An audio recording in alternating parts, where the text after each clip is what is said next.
When CEO Vivian Hartwell cornered analyst Ethan Cole in a locked bathroom at the company holiday party, he was certain his career was over.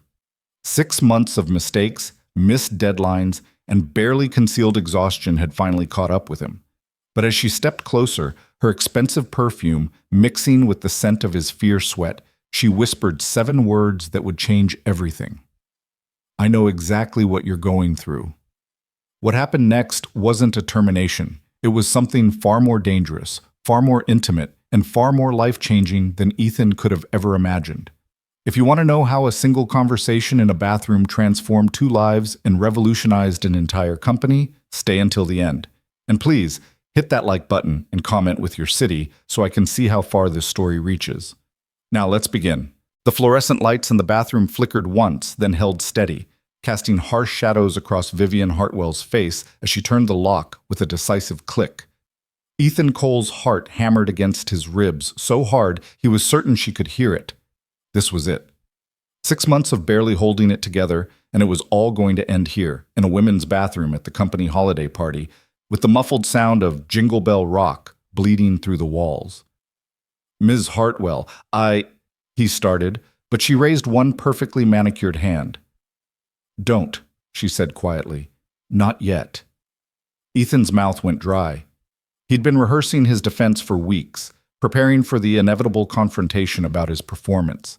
The missed deadline on the Sanderson account, the typo-riddled report he'd submitted at 3 a.m, the presentation where he'd blanked on basic figures he should have known cold. But standing here now, trapped between the door and the CEO of Meridian Analytics, all his carefully constructed explanations evaporated like steam. Vivian Hartwell was 42, though she could have passed for 35.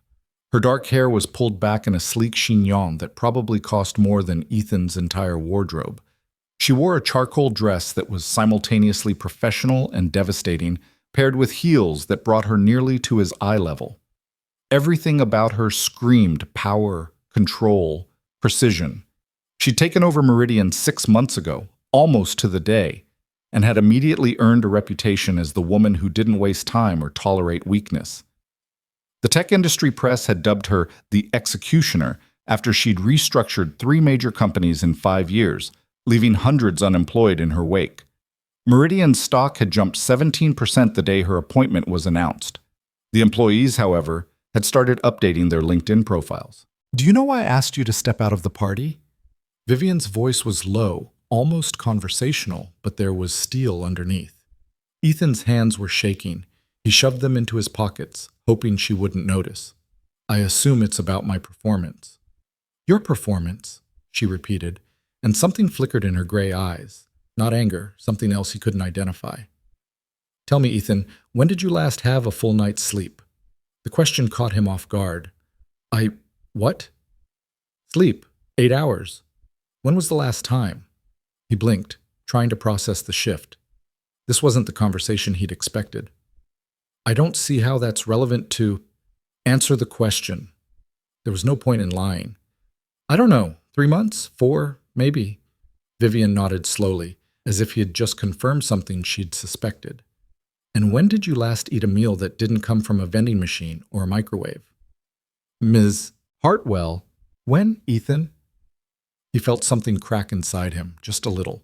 The careful facade he'd been maintaining, the performance of being fine, of being capable, of being someone who deserved to be here.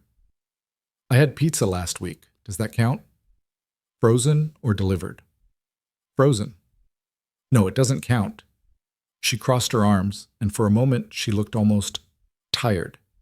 Not in the way he was tired, bone-deep, soul-crushing exhaustion, but something older, something remembered. What about your apartment? When did you last have friends over? When did you last do anything that wasn't work or survival? Ethan's jaw tightened. With all due respect, I don't understand what this has to do with anything. If you're going to fire me, just do it. Don't play games. Fire you? Vivian's eyebrows rose. Is that what you think this is? Isn't it? She was silent for a long moment, studying him with an intensity that made him want to look away. But he didn't. If this was the end, he'd face it head on. Finally, she spoke. 6 months ago, when I took this position, I requested the personnel files of every employee in the analytics division, 97 people. I read every performance review, every note, every evaluation going back 3 years. Do you know what I found in yours? Ethan's throat felt tight. That I'm underperforming. That you were exceptional. Her words landed like stones in still water. 2 years of flawless work, innovative solutions to complex problems, praise from every supervisor you've had, and then, she paused, letting the silence stretch. And then, about 6 months ago, it all started to slip. Small things at first. A missed meeting here, a delayed report there. Nothing catastrophic, but a pattern. A decline. He wanted to defend himself, to explain about Sarah leaving, about the money, about the apartment and the bills, and the constant grinding pressure of just trying to exist, but the words wouldn't come. I've been watching you, Ethan. Vivian's voice softened slightly. Not to catch you failing. To understand why you're failing. There's a difference. Something in his chest loosened, just fractionally. Why? Because I recognized the pattern. She moved closer, close enough that he could see the fine lines at the corners of her eyes, the slight tension in her jaw. I lived it. Before he could process that statement, his phone buzzed in his pocket. He ignored it, but it buzzed again. And again. Vivian glanced down. You should check that. It's nothing. Check it. With trembling fingers, Ethan pulled out his phone. 3 alerts from his bank app. Insufficient funds. Transaction declined. Overdraft warning. His rent payment, the automatic payment that was supposed to go through tonight, had bounced. He had 3 days before his landlord started eviction proceedings. The bathroom tilted slightly. Ethan pressed his palm against the cool tile wall, fighting the wave of nausea that swept over him. How bad is it? Vivian asked quietly. He almost laughed. How bad? Where did he even start? 6 months earlier, Ethan Cole had been a different person. Not better necessarily, but different. More naive. More optimistic. More certain that life was something you could plan for, control, predict. He'd been with Sarah for 4 years. They'd met at a data science conference in Austin, both of them bored during a panel on predictive analytics, both of them sneaking out early to find actual food instead of conference center sandwiches. She was brilliant, funny, ambitious. She worked in fintech, made good money, had a clear trajectory for her career. They'd moved in together after a year, started saving for a wedding after 2, got engaged after 3. The ring had cost him 2 months' salary. Sarah said it was too much, but her eyes had lit up when she saw it, so he knew he'd chosen right. They'd had plans. A wedding in the spring, a house in the suburbs eventually maybe. Kids someday when they were both more established. It was all mapped out, comfortable, certain. Then Sarah met Marcus. Marcus was a venture capitalist. Marcus had a Tesla and a loft in the city and a vacation home in Aspen. Marcus didn't work the kind of hours Ethan worked. Marcus had time for weekend trips and spontaneous dinners and the kind of relationship Sarah apparently wanted instead. She told Ethan on a Tuesday. He remembered that detail with crystalline clarity. It was Tuesday around 7 in the evening, and he'd just gotten home from work. She was already packed, 2 suitcases by the door, her side of the closet empty. I need more, she said. Just that. I need more. More than what? More than him? More than the life they'd planned? More than 4 years of building something together? She took half their savings, which was fair, technically, since it was a joint account. She took her half and he kept his half, except his half had to cover the security deposit on a new apartment because he couldn't afford their old place alone, and the furniture they'd bought together, which she didn't want, and the utilities that were still in his name, and the wedding deposits they'd already put down that were non-refundable. His half evaporated in 3 weeks. Then his landlord informed him that the building was being renovated and his rent was going up 40%. He could pay it or move. Moving would cost money he didn't have. Paying it would cost money he also didn't have, but at least he wouldn't have to find a new place, so he paid it, which meant cutting everything else. No more gym membership. No more eating out. No more buying books or games or anything that wasn't strictly necessary.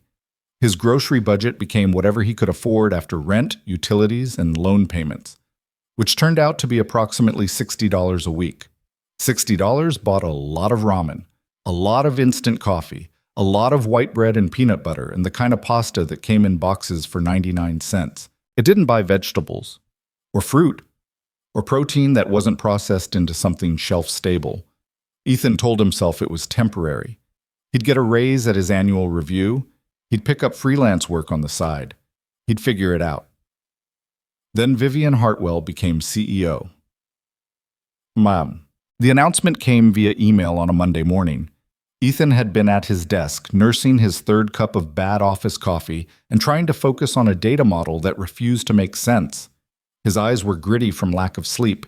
He'd stayed up until 2 working on a side project that he'd hoped would bring in a few hundred extra dollars, but the client had ghosted him after he'd submitted the work.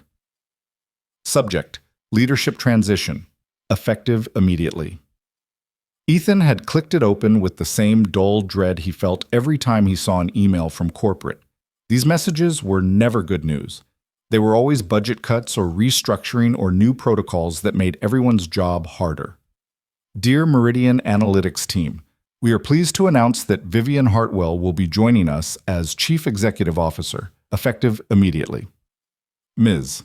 Hartwell brings over 15 years of executive experience in the technology sector, with a proven track record of operational excellence and strategic growth. The email went on for 3 more paragraphs, but Ethan stopped reading. He opened a new tab and searched for Vivian Hartwell. The results were not encouraging. Hartwell's heartless restructuring leaves hundreds. Jobless. The Executioner. How Vivian Hartwell turned around. 3 companies by cutting deep. New CEO's first 90 days. Who will survive? There were photos of her at conferences, at board meetings, at industry events. Always poised, always professional, always with that slight, knowing smile that suggested she could see 3 moves ahead of everyone else. "We're screwed," muttered James from the next cubicle over. He was one of the senior analysts, had been with Meridian for 8 years. "She's going to clean house. You watch." "Maybe it won't be that bad," offered Kelly, though her voice lacked conviction. "It's always that bad," James said. "Start updating your resumes." Ethan had gone home that night and stared at his own resume for 2 hours. What did he even have to offer? 2 years at Meridian, doing work that was increasingly sloppy and unreliable.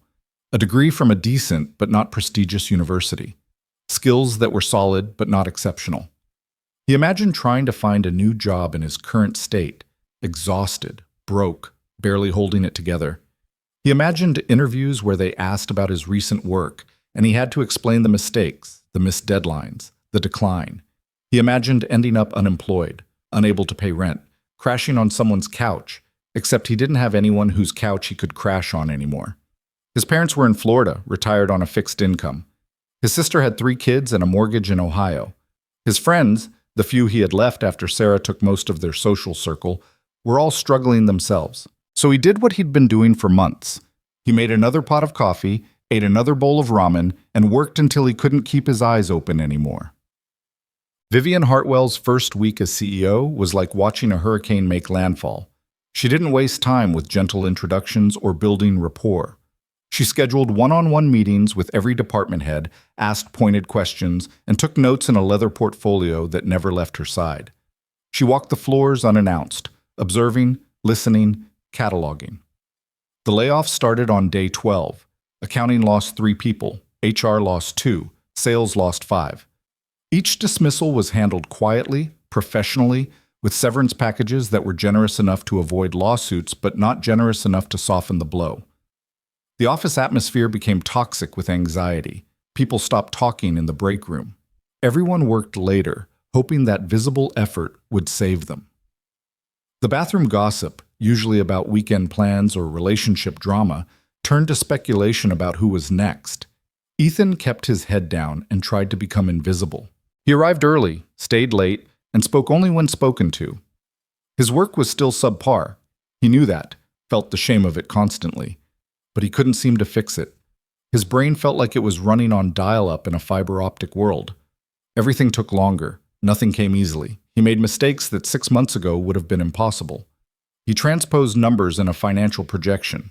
He submitted a report with a client's name spelled wrong 3 times.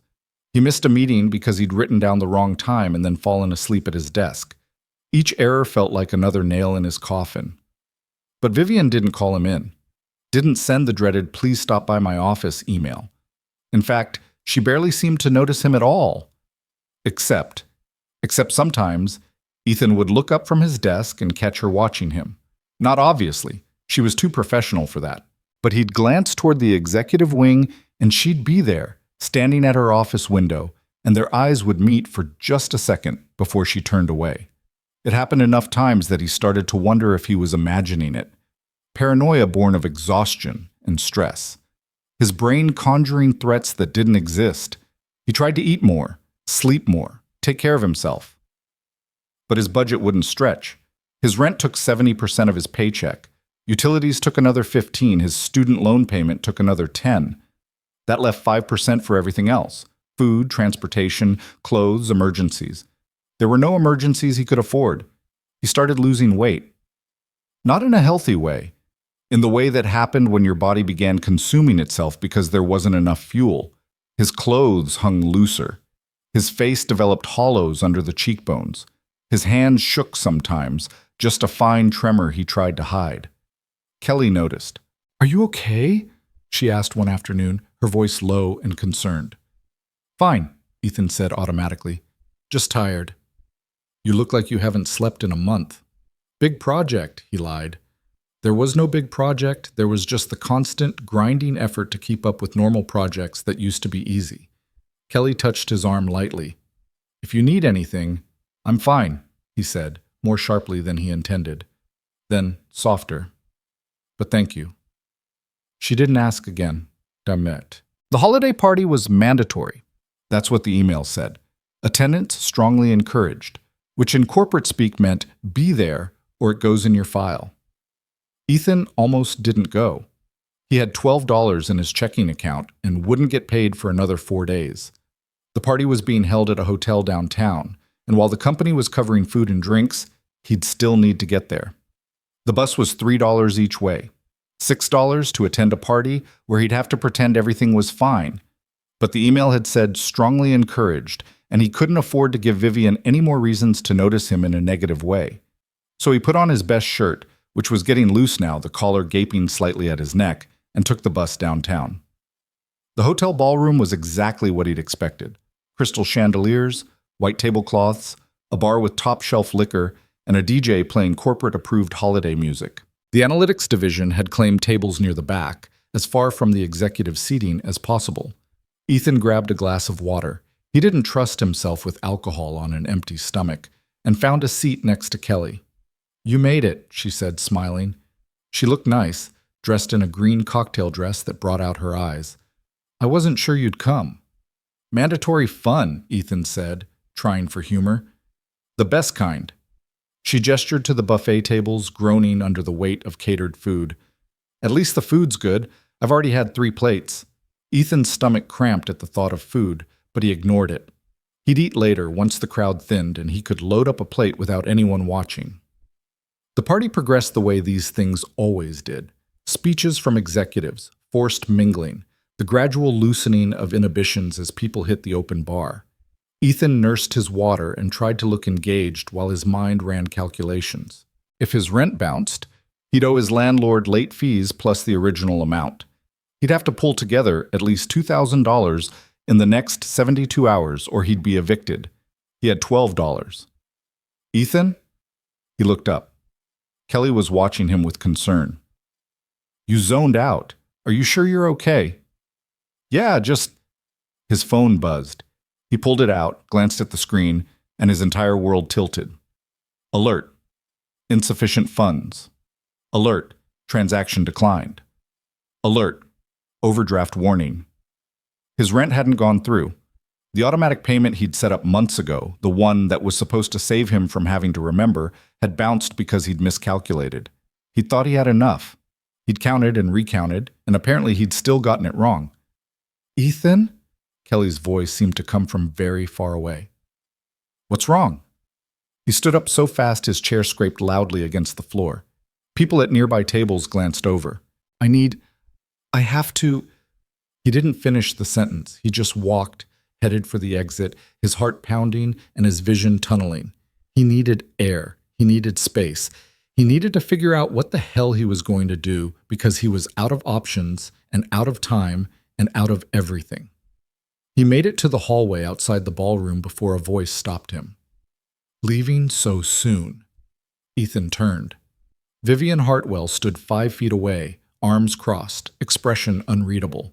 She'd changed out of her usual work attire into something more festive but no less commanding, a deep burgundy dress that probably cost more than 3 months of his rent. Yes, I'm not feeling well. I see. She stepped closer. Walk with me. It wasn't a request. Ethan's mind raced. This was it. She was going to fire him right now, in a hotel hallway at a holiday party. Because of course she was. Because his life had become such a complete disaster that even the firing would be humiliating. They walked in silence down a side corridor, away from the noise of the party. Vivian's heels clicked against the marble floor with metronomic precision. She stopped at a door marked with the universal symbol for a women's restroom, pushed it open, glanced inside to confirm it was empty, and gestured for him to enter. Ms. Hartwell, I don't think... Inside, Ethan. He went inside. She followed, locked the door behind them, and turned to face him. And that's when she said it. I know exactly what you're going through. Ethan stared at her, unable to process the words. What? The missed rent payment that just bounced? The $12 in your checking account? The instant noodles and black coffee diet? The panic attacks when you get an unexpected bill? The certainty that you're one mistake away from total collapse? Her voice was calm, clinical, like she was reading from a report. I know all of it because I lived all of it. How do you... I've been watching you, Ethan. Not to catch you failing, to understand why you're failing. She moved closer, and he could see something in her eyes that he'd never seen before. Not pity, but recognition. Understanding. 8 years ago, I was exactly where you are now. Different details, same nightmare. He wanted to ask 1,000 questions, but his throat had closed up. Vivian continued, her voice dropping lower. I was engaged. My fiancé was CFO at a startup that was supposed to go public. We had a house. We had a life. Then the startup imploded, the SEC got involved, and he went to prison for fraud. I had no idea what he'd been doing. I worked 80 hours a week at my own job, but it didn't matter. The house was in both our names. The debts were in both our names. When everything collapsed, half of it landed on me. Ethan's breath caught. What did you do? Kept working. Kept pretending everything was fine. Stopped eating. Stopped sleeping. Stopped taking care of myself in any meaningful way. I told myself I just needed to work harder, be better, prove I could handle it. Her jaw tightened. Instead, I ended up in the hospital with a stress-induced cardiac episode. 34 years old, and my heart nearly gave out because I was too stubborn to ask for help. But you obviously recovered. He gestured vaguely at her, at the expensive dress and the executive position and the life she'd clearly built. I recovered because someone helped me. My boss at the time, the CEO of the company I worked for, figured out what was happening. He created a position for me with better pay. He connected me with a financial counselor. He gave me space to heal. Vivian's expression softened slightly. He saved my life. And when he died 3 years ago, I promised myself I'd do the same for someone else, if I ever had the chance. The bathroom was silent except for the muffled sound of the party bleeding through the walls. Why are you telling me this? Ethan finally asked. Because you remind me of myself. Brilliant, hardworking, drowning, too proud to ask for help. She reached into her small clutch purse and pulled out a plain manila folder. And because I built something for people like us, she handed him the folder. He opened it with shaking hands. Inside was a document labeled Executive Mentorship Initiative, Confidential Proposal. Ethan read the first page, then the second, then went back and read them again because surely he was misunderstanding. But the words didn't change. Salary adjustment, $145,000. Current, $78,000. Immediate signing bonus, $10,000. Relocation assistance, $5,000. Financial counseling services, fully covered. Mental health support. Fully covered program duration, 24 months, with option to extend. He looked up at Vivian, unable to speak. It's not charity, she said firmly. It's an investment.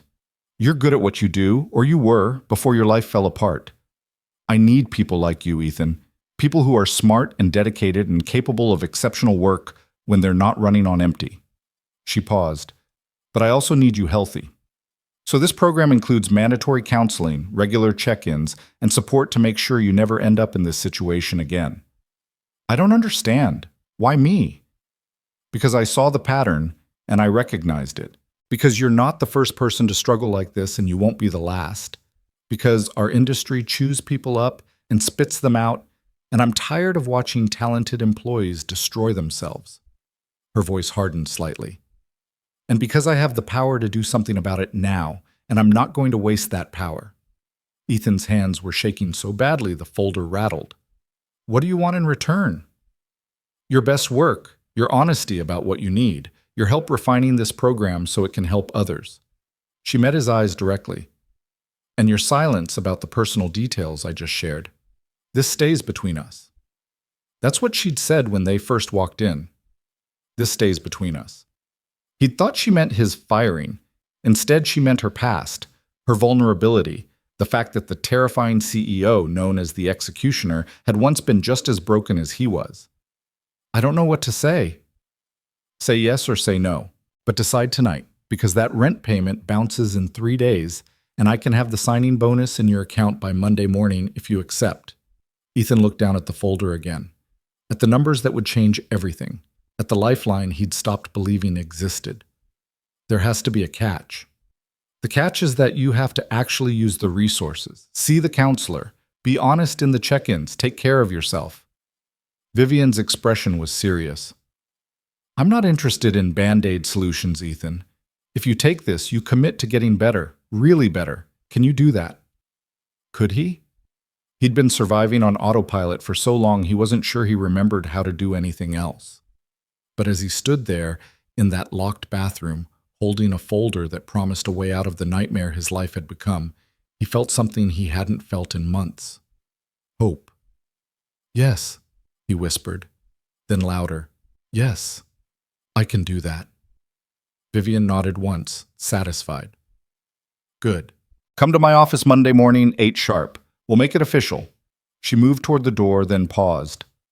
And Ethan? Eat something before you leave tonight. You look like you're about to pass out. She unlocked the door and walked out, leaving him alone with the folder and the sound of his own heartbeat and the first real breath he'd taken in half a year. Ethan didn't remember walking back into the ballroom.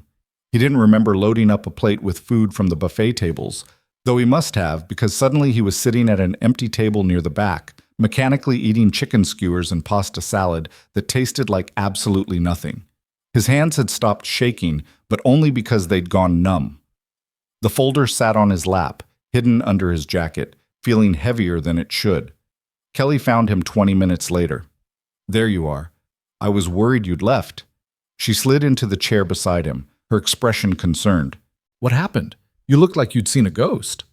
I'm fine, Ethan said automatically, then realized how many times he'd said those exact words in the past 6 months, how many times he'd lied to himself and everyone else. Actually, no, I'm not fine, but I think I might be soon. She studied his face. That's cryptic. I know. I'm sorry. He set down his fork, suddenly aware that he'd eaten half the plate without tasting any of it. His stomach felt strange, stretched, and uncomfortable. Too much food too fast after months of not enough. I can't really explain right now, but things are going to change. Good change or bad change? He thought about Vivian's words in the bathroom, about the salary that would more than double his income, about the counseling and the support and the chance to actually fix what had broken. Good change, I think. Kelly reached over and squeezed his hand briefly. You deserve good change, Ethan. You've been through hell. He hadn't told her about Sarah, about the money, about any of it. But people noticed things even when you tried to hide them. The weight loss, the exhaustion, the way he'd withdrawn from every social interaction that wasn't strictly necessary. You couldn't hide a slow-motion collapse. Not really. Thank you. He he said quietly. The DJ announced the last song of the night, some upbeat pop number that got a few people onto the makeshift dance floor. Ethan watched them spin and laugh, loosened by alcohol and holiday spirit, and felt like he was observing from another planet. He'd been so disconnected from normal life, from the simple pleasure of enjoying a moment without the constant background hum of panic. Maybe that would change now. Maybe he could learn to be a person again instead of just a survival mechanism wearing a human suit. He stayed until the party officially ended, then took the bus home through streets decorated with Christmas lights that blurred in the windows. His apartment was exactly as he'd left it. A studio with bare walls, minimal furniture, and the kind of silence that felt oppressive. He'd sold most of his belongings months ago, the TV, the gaming console, the decent coffee maker, anything that wasn't essential. What remained was functional and depressing. Ethan sat on his bed and opened the folder again, reading every word carefully. The program details, the salary structure, the support services. It all seemed too good to be true, which meant his brain immediately started searching for the trap. Why would Vivian do this? What did she really want? Was this some elaborate test, a way to see if he'd sell out his integrity for money? Would he show up Monday morning and find out it was all a cruel joke? But then he remembered her voice when she talked about her own past, the tightness in her jaw, the way her hands had clenched briefly when she mentioned the hospital. That hadn't been an act. You couldn't fake that kind of remembered pain. She'd lived this. She understood. And now she was offering him the same lifeline someone had once offered her. Ethan pulled out his laptop, 3 years old, held together with electrical tape and prayer, and opened his bank account, $12.37. He navigated to his rent payment history and confirmed what he already knew. The December payment had bounced. His landlord would get the notification Monday morning. But if Vivian was telling the truth, if this was real, then the signing bonus would hit his account Monday too. $10,000. Enough to cover December and January rent with money left over. Enough to buy actual groceries. Enough to stop the freefall. He wanted to believe it so badly it physically hurt. Sleep didn't come easily that night. He lay in the dark, staring at the ceiling, running scenarios. Best case, everything Vivian promised was real, and his life was about to transform. Worst case, he'd been played somehow, and Monday would bring humiliation on top of everything else. Most likely case, something in between, because life was rarely as simple as complete salvation or total disaster. At some point near dawn, exhaustion finally dragged him under. Saturday and Sunday passed in a strange fog of anticipation and dread. Ethan cleaned his apartment, not that there was much to clean, and did laundry and tried to eat regular meals even though his stomach had apparently forgotten how to process normal amounts of food. He kept checking his phone, half expecting a message from Vivian saying she'd changed her mind. It was all a mistake. Please disregard everything from Friday night. The message never came. Monday morning arrived cold and gray, typical December weather in the city. Ethan put on his best suit, the one he'd bought for the interview 2 years ago, now hanging loose on his frame, and took the bus to work an hour early. The office building was nearly empty, just a few dedicated workaholics and the cleaning crew finishing their rounds. Vivian's office was on the executive floor behind a door marked with her name and title in elegant silver letters. Ethan stood outside for a full minute, trying to calm his racing heart before he finally knocked. "Come in." She was already at her desk, dressed in a navy suit that probably cost more than his monthly salary, his old monthly salary anyway. Her office was immaculate, modern furniture, floor-to-ceiling windows overlooking the city, and absolutely zero personal touches. No photos, no plants, no evidence that an actual human being worked here. "You're early," Vivian said, glancing at her watch. "Good. Sit." Ethan sat in one of the leather chairs facing her desk. The folder from Friday night lay between them. "Did you think about it over the weekend?" she asked. "I didn't think about anything else." "And?" "I'm here." Vivian nodded, as if that settled something. She pulled out a stack of papers from her desk drawer and slid them across to him. "Employment contract. The salary and benefits we discussed are all outlined in Section 3. The mentorship program requirements are in Section 7. Read everything carefully before you sign." Ethan picked up the contract with hands that only trembled slightly. The letterhead was official Meridian Analytics stationery. The language was dense legal prose, but the numbers jumped out at him clear as day. $145,000 annual salary, $10,000 signing bonus, payable within 2 business days of contract execution. Health insurance that actually covered mental health services. 2 weeks paid time off, plus sick days, plus the option to work remotely when needed. It was real. All of it was real. Section 7, Vivian prompted. He flipped to the relevant page and started reading. The mentorship program required weekly one-on-one meetings with Vivian, bi-weekly sessions with a financial counselor, monthly check-ins with a mental health professional, and quarterly performance reviews. Participants were expected to maintain certain standards, not perfection, but consistent effort toward improvement. The counseling is mandatory, Vivian said, non-negotiable. If you skip sessions without valid cause, you're out of the program. I understand. Do you? Because I need you to really understand, Ethan. This isn't just about throwing money at the problem. Money helps. It helps a lot. But it's not enough by itself. You need to address why you ended up here. The breakup, the financial stress, the isolation, all of it. He looked up from the contract. You think I need therapy? I think you need support. Therapy is part of that. Her expression softened fractionally. I fought it at first too. Thought I could handle everything on my own, that asking for help was weakness. Then my therapist pointed out that refusing help when you're drowning isn't strength, it's just a slower way to die. The bluntness of it hit him like cold water. That's dark. It's true. She leaned back in her chair.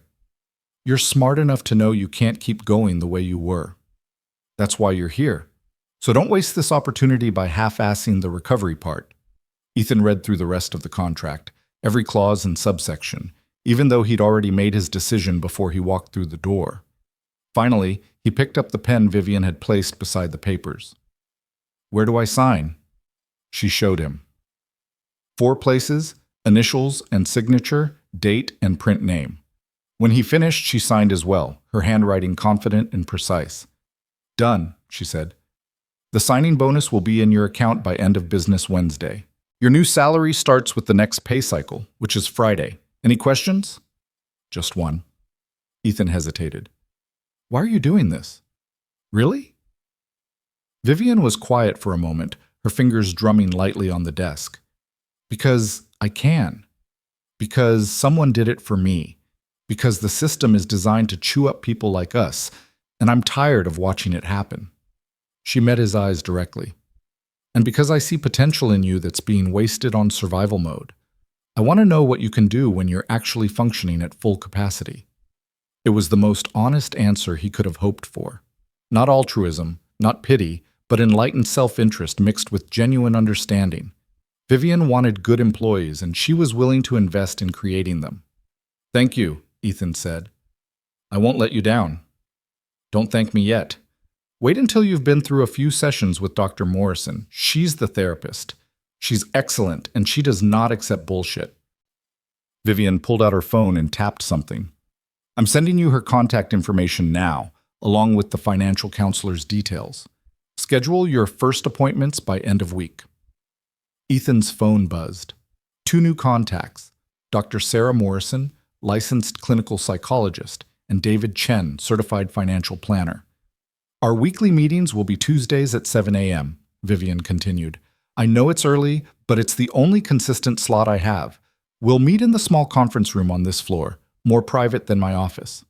7 a.m. is fine. I'm usually here by 6:30 anyway. I know, I've noticed. She stood, indicating the meeting was over. One more thing, Ethan. This program is confidential. HR knows the basic structure, but the personal details, yours, mine, anyone else who might join, those stay private. Understood? Yes. Good. Now get back to work. You have a data model to finish for the Henderson account. He did, though he'd almost forgotten about it in the chaos of the past few days. Ethan gathered the signed contract and stood to leave. Ethan? He turned back. Vivian's expression was unreadable. Welcome to the program. Don't make me regret this.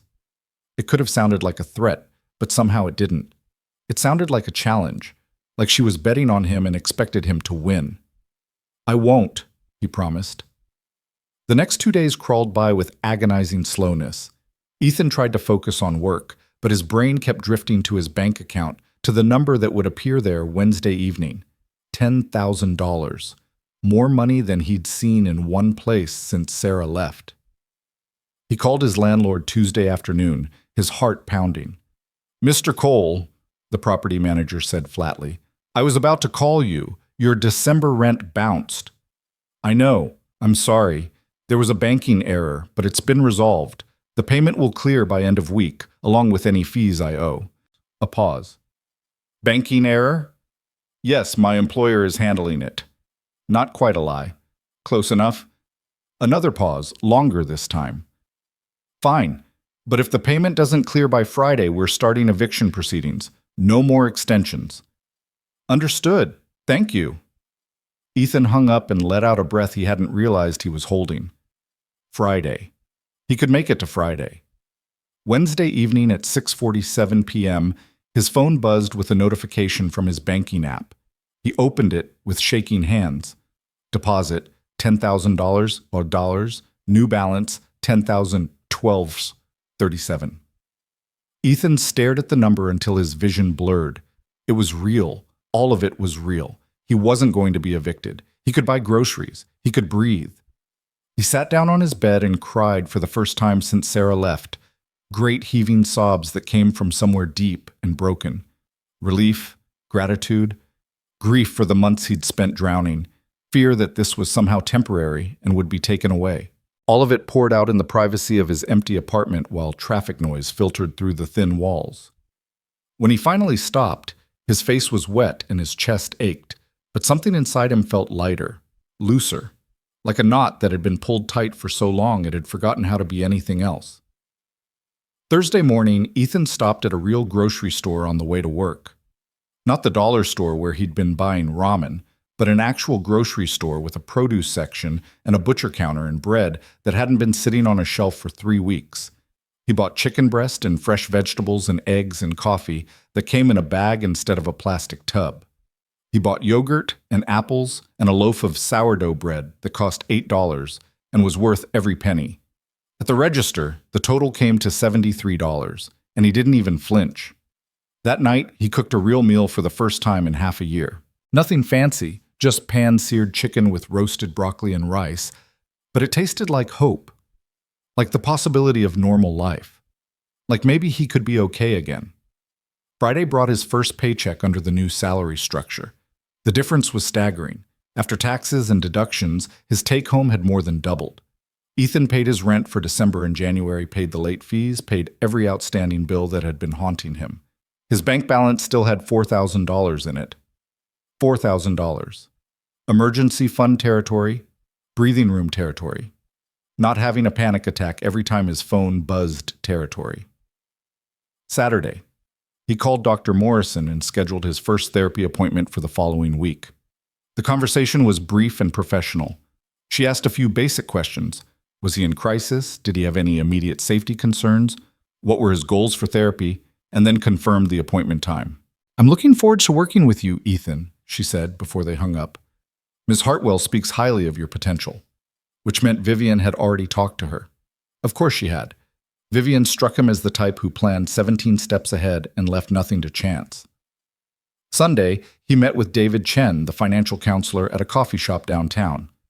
David was in his 40s, wore a sweater vest, unironically, and had the kind of calm, unflappable demeanor that probably made him excellent at his job. "So," David said, opening his laptop, "let's talk about where you are financially and where you want to be." Ethan laid it all out. The student loans, the credit card debt from covering expenses after Sarah left, the complete absence of savings, the rent that ate most of his income, the fear that had been his constant companion for months. David listened without judgment, taking notes, asking clarifying questions. When Ethan finished, David pulled up a spreadsheet. "Okay, here's what I'm thinking. First priority is building an emergency fund. 3 months of expenses minimum. Based on your new salary, we can do that in about 4 months if we're aggressive. Second priority is paying down the credit card debt. Third is increasing your student loan payments to reduce the long-term interest. And fourth is starting retirement contributions because you're young enough that compound interest is your best friend. He walked Ethan through the budget he'd created, showing where the money would go each month. It was detailed and practical and made everything feel manageable instead of overwhelming. This assumes you don't have any major unexpected expenses, David added. But that's what the emergency fund is for. Once you have that buffer, the anxiety decreases significantly. How do you know about the anxiety? David smiled slightly. Because everyone I work with through this program has it. Financial stress isn't just about the numbers, Ethan. It's about the constant fear, the shame, the feeling that you're failing at basic adulting. We're going to address all of that, not just the spreadsheets. They spent another hour going over details, setting up automatic transfers, creating accountability check-ins. By the time Ethan left the coffee shop, he had a plan. An actual, concrete plan for getting his financial life under control. Monday night, he had his first session with Dr. Morrison. Her office was in a converted brownstone in a quiet neighborhood, all warm lighting and comfortable furniture that didn't feel clinical. Dr. Morrison herself was younger than he'd expected, maybe late 30s, with kind eyes and a direct manner that reminded him slightly of Vivian. "Tell me what brings you here," she said after the initial pleasantries. Ethan had prepared for this question, but sitting in the therapist's office with the weight of actual attention on him made all his rehearsed answers evaporate. "I don't really know where to start." "Start anywhere. We'll find our way." So he started with Sarah, with the engagement and the betrayal and the financial implosion, with the months of barely surviving, the weight loss, the exhaustion, with the certainty that he was failing at everything and the terror of asking for help. Dr. Morrison listened, occasionally taking notes, but mostly just being present in a way that felt surprisingly safe. "It sounds like you've been in survival mode for a long time," she said when he paused. "That makes sense given what you've been through. But survival mode isn't sustainable long term. It burns you out." "I know, I just didn't know how to stop." Because stopping felt dangerous. If you let your guard down, if you admitted how bad things were, then you'd have to face it all. And facing it felt more terrifying than just pushing through. Ethan nodded, throat tight. "The thing about survival mode, Doctor," Morrison continued, "is that it's very good at keeping you alive, but it's terrible at letting you actually live. Does that resonate?" "Yes," he whispered. They talked for the full 50-minute session, and when Ethan left, he felt wrung out and oddly hopeful. This was going to be hard work, harder than just getting a bigger paycheck, but maybe it was the work he needed to do. Tuesday morning at 7 a.m., Ethan showed up for his first official mentorship meeting with Vivian. The small conference room was private and quiet, with a window overlooking the city just beginning to wake up. Vivian was already there, 2 cups of coffee on the table. "You look better," she said by way of greeting, "less like you're about to collapse." "I feel better. The paycheck helped." "Money usually does, but it's not everything." She slid one of the coffee cups toward him. "How did the first appointments go? Morrison and Chen?" "Good. Intense, but good. Dr. Morrison is..." He searched for the right word. "Perceptive. That's why I recommended her. She sees through bullshit, and she doesn't let you hide from yourself." Vivian took a sip of her own coffee. "David's the same way with finances. They're both excellent at what they do." They spent the next 45 minutes talking about his work, his goals, the areas where he needed to improve. Vivian was demanding but fair, pointing out weak spots in his recent projects while acknowledging the progress he'd already made. "Your analysis of the Henderson data was solid," she said. "Much better than the work you were producing a month ago. But you're still second-guessing yourself too much. Trust your instincts." "What if my instincts are wrong?" "Then you'll be wrong and you'll learn from it. That's how growth works." She leaned back in her chair. "You're used to thinking that mistakes are catastrophic. They're not. They're just information." It was such a different philosophy from the one he'd been operating under, the belief that any mistake could be the one that destroyed everything. But Vivian was right. When you weren't constantly on the edge of disaster, mistakes became learning opportunities instead of existential threats. "I'll work on that," Ethan said. "See that you do." Vivian glanced at her watch. "One more thing before we wrap up. I'm going to be rolling this program out to 2 more employees in the next month. Different circumstances than yours, but similar levels of potential being wasted on crisis management." Ethan's eyebrows rose. Who? That's confidential, but I wanted you to know that this isn't just about you. It's about building something sustainable, a model that works. You're the pilot case, Ethan. How well you do will determine how much support I can get for expanding this program. The weight of that responsibility should have been crushing, but instead it felt galvanizing. He wasn't just saving himself, he was potentially opening the door for others. No pressure, he said dryly. Vivian smiled, quick and rare. Oh, there's plenty of pressure, but I think you can handle it. She stood, indicating the meeting was over. Same time next week. And Ethan, keep eating real food. You still look half-starved. Over the next 3 weeks, Ethan settled into a new rhythm. Work, therapy, financial planning, weekly check-ins with Vivian. It should have felt overwhelming, but instead it felt like structure, like someone had given him a framework to rebuild on. His work improved dramatically. With actual sleep and actual food fueling his brain, he could think clearly again. Problems that had seemed insurmountable became solvable. The Henderson account analysis turned into a full proposal that impressed the client enough to expand their contract. His supervisor, a woman named Patricia, who'd been watching his decline with worried eyes, called him into her office to say she'd noticed the turnaround. Whatever you're doing, keep doing it, Patricia said. This is the Ethan I hired. Welcome back. He didn't tell her about the program. Vivian had been clear about confidentiality, but he accepted the praise and let himself feel proud of the work he was producing. Dr. Morrison was everything Vivian had promised, perceptive, direct, unwilling to let him hide. They dug into his patterns, his beliefs about himself, the ways the breakup with Sarah had reinforced old wounds about not being enough. You've been treating yourself like a problem to be solved, she said during their third session. Like if you could just work hard enough, be good enough, then you deserve to exist. But that's not how it works, Ethan. You deserve to exist and be treated well simply because you're human. The work you do is separate from your inherent worth. It was a nice idea, but believing it was harder. Still, he was trying. David Chen helped him set up automatic savings, pay down his highest interest debt, and start thinking about the future instead of just surviving the present. For the first time in his adult life, Ethan had a budget that worked and money in the bank. You're doing really well, David told him during their fourth meeting. Most people take twice as long to build this kind of financial stability. I'm motivated, Ethan said. That helps. But you're also following through, which is the harder part. David closed his laptop. Keep this up and you'll have that emergency fund fully funded by March.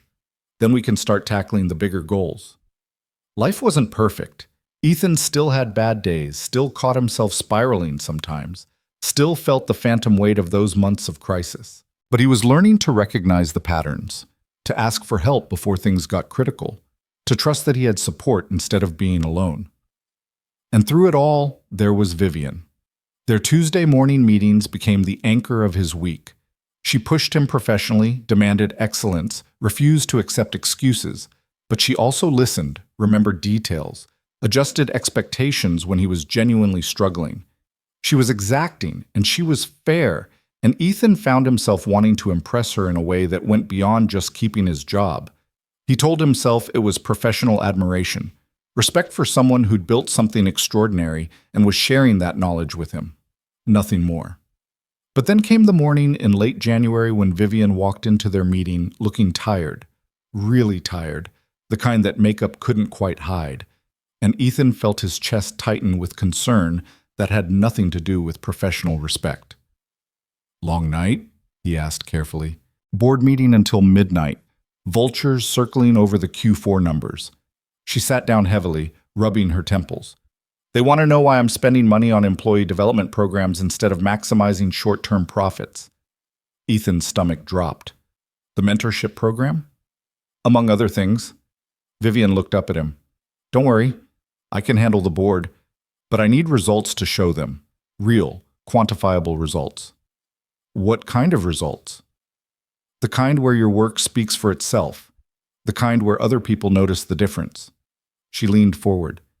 I need you to be undeniable, Ethan. Can you do that?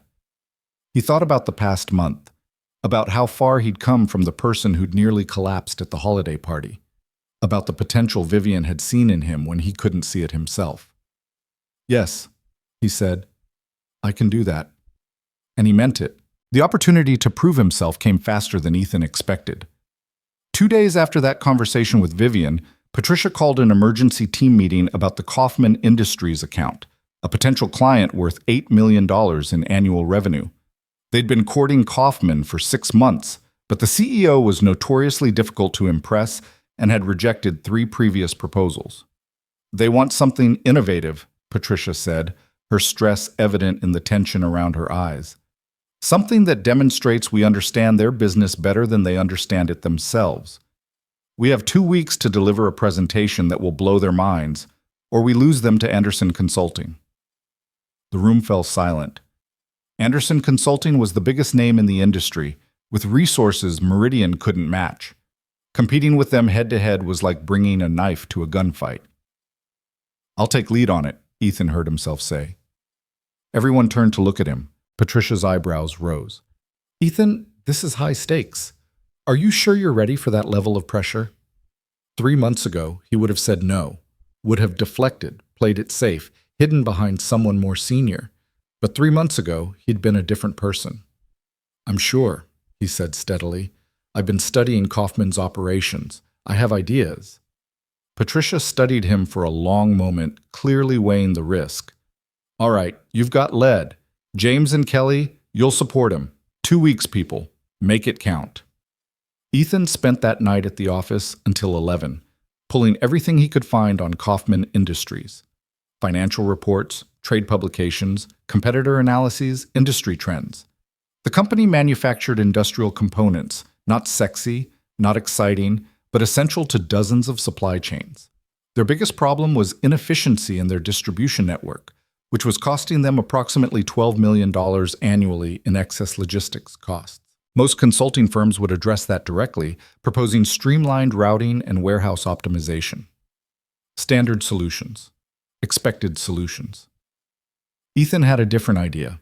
He called Vivian at 6 the next morning, before their scheduled meeting. She answered on the second ring, sounding wide awake despite the early hour. "This better be important, Ethan. I need access to our proprietary predictive modeling software, the full version, not the standard package." A pause. "That's restricted to senior analysts and above. Why do you need it?" "The Kaufman account. I want to build them a model that predicts supply chain disruptions before they happen, not just optimizes the current system. If I can show them how to avoid the disruptions entirely, the distribution inefficiency becomes irrelevant." Another pause, longer this time. "That's ambitious. Can you actually build that in 2 weeks?" "I think so, but I need the software access in about 80 hours of uninterrupted work time. If you pull this off, it's exactly the kind of undeniable result I was talking about." Her voice sharpened with something that might have been approval. "Access granted. I'll have it set up your credentials by 9. Don't make me regret this." "I won't." He didn't. For the next 13 days, Ethan lived and breathed the Kaufman project. He arrived at the office at 5 in the morning and left around midnight. He ate lunch at his desk and dinner at his desk, and probably would have slept at his desk if Kelly hadn't physically dragged him home a few times. But it wasn't like before. He wasn't running on fumes and desperation. He was eating real meals. Kelly made sure of that, bringing him sandwiches and fruit when she noticed him forgetting. He was sleeping, even if not enough. He was functioning, sharp and focused, instead of just grinding himself down. The model came together piece by piece. Historical data on Kaufman's suppliers, weather patterns that affected shipping routes, geopolitical factors that created bottlenecks, maintenance cycles for transportation equipment. Ethan fed it all into the predictive software and watched the algorithms find patterns that human analysis would have missed. James helped with the data visualization, creating interactive dashboards that would let Kaufman's executives explore different scenarios in real time. Kelly handled the financial projections, showing exactly how much money the predictive model would save over 1 year, 3 years, 5 years. The numbers were staggering. If the model worked as designed, Kaufman could cut their logistics costs by 40% while simultaneously improving delivery times. It was the kind of transformation that could revolutionize their entire operation. "This is brilliant," Patricia said when Ethan presented the preliminary version to her. "Genuinely brilliant. How confident are you in the accuracy?" 92% based on backtesting against the last 3 years of Kaufman's actual performance. The model correctly predicted 87% of their major disruptions. And the other 13%?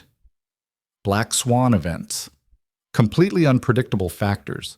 No model can account for everything, but this gets us closer than anything else available. Patricia nodded slowly, and Ethan could see her mentally calculating the odds. Okay, you present this to Kaufman's executive team on Friday. Full formal presentation, 30 minutes plus Q&A. Think you can handle that? His heart rate kicked up, but not with panic, with anticipation. Yes. Good. Because Vivian Hartwell will be in the room. She wants to see this herself. Of course she did. The board was watching her programs, questioning her spending. She needed wins just as much as he did. Ethan spent the final 2 days refining the presentation until every slide was perfect, every transition smooth, every talking point memorized.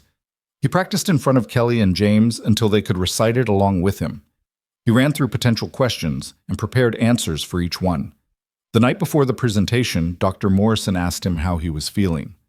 Nervous, he admitted, but good nervous, excited nervous. Not the kind of nervous where I think I'm going to fail. That's growth, she said, smiling. 3 months ago, could you have imagined feeling this way? He thought about the man who'd stood in that bathroom at the holiday party, certain his life was over. No, definitely not. You've done remarkable work, Ethan, not just on this project, but on yourself. Whatever happens tomorrow, remember that.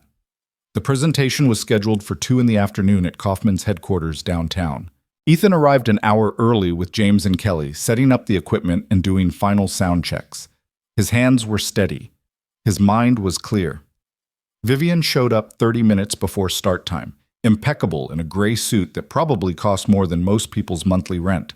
She pulled Ethan aside while James and Kelly finished the setup. "How are you feeling?" she asked quietly. "Ready?" She studied his face, those sharp gray eyes, missing nothing. "You've come a long way since December. I had help.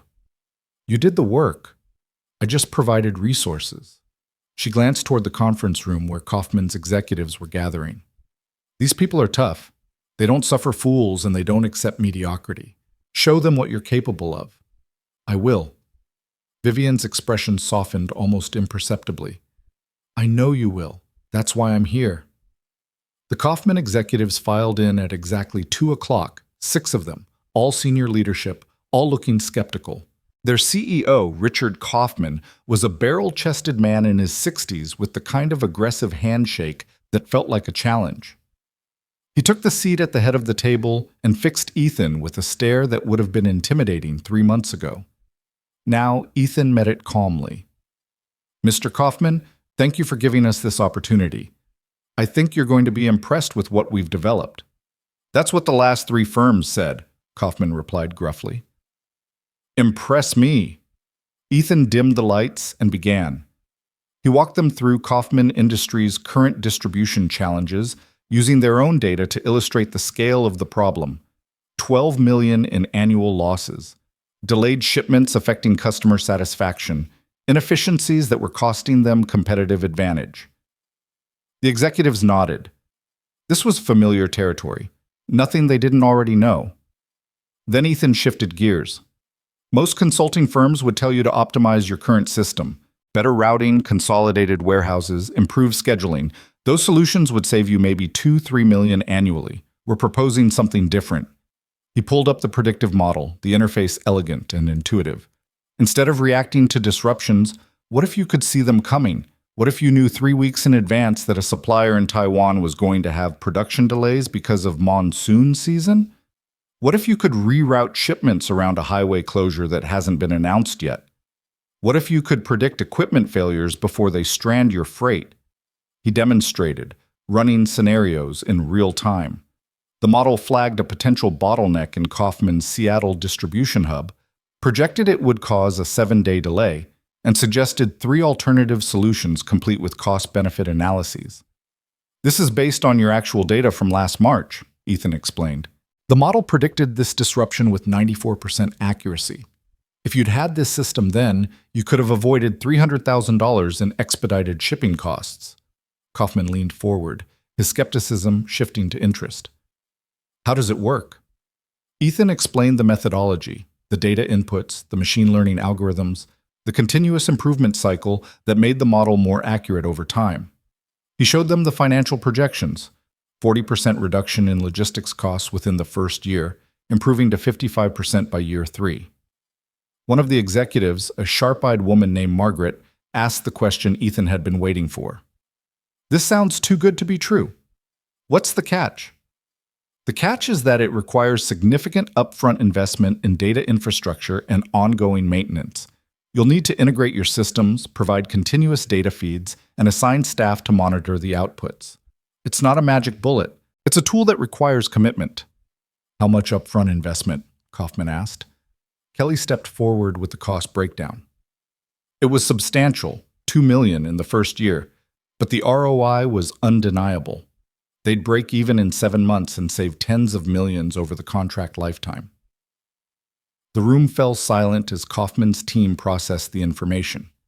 Ethan could feel his heart pounding, but kept his expression neutral and professional. Vivian sat in the corner, her face unreadable, watching everything. Finally, Kaufman spoke. I've sat through a lot of presentations, son. Seen a lot of consultants promise the moon. This is the first time I've actually believed someone might be able to deliver it. Ethan's chest loosened slightly. We can deliver it, sir, and we can prove it. Give us a 3-month pilot program. If the model doesn't perform as promised, you walk away with no further obligation. Smart, Kaufman said, nodding. Put your money where your mouth is. He looked at his team. Thoughts? Margaret spoke first. The technology is sound. I'm impressed with the backtesting results. If they can replicate that accuracy going forward, this could transform our entire operation. The other executives chimed in with questions, concerns, and ultimately cautious optimism. By the time the meeting ended an hour later, Kaufman was shaking Ethan's hand again, this time with something that felt like respect instead of challenge. You'll hear from our legal team by Monday, Kaufman said. Assuming the contract terms are reasonable, I think we can make this work. It wasn't a done deal, not yet, but it was as close as anyone got without signatures on paper. After the Kaufman executives left, Patricia grabbed Ethan in a hug that nearly knocked him over. You absolute rock star! Do you know what you just did? That's an $8 million account, Ethan. $8 million! James and Kelly were grinning, high-fiving, riding the adrenaline rush of a successful pitch. Even Vivian was smiling, small and controlled, but genuine. Well done, she said quietly when she could pull him aside. That was exactly what I needed. What you needed. What we both needed, she corrected. The board wants proof that investing in people pays off. You just gave them that proof. She paused, something shifting in her expression.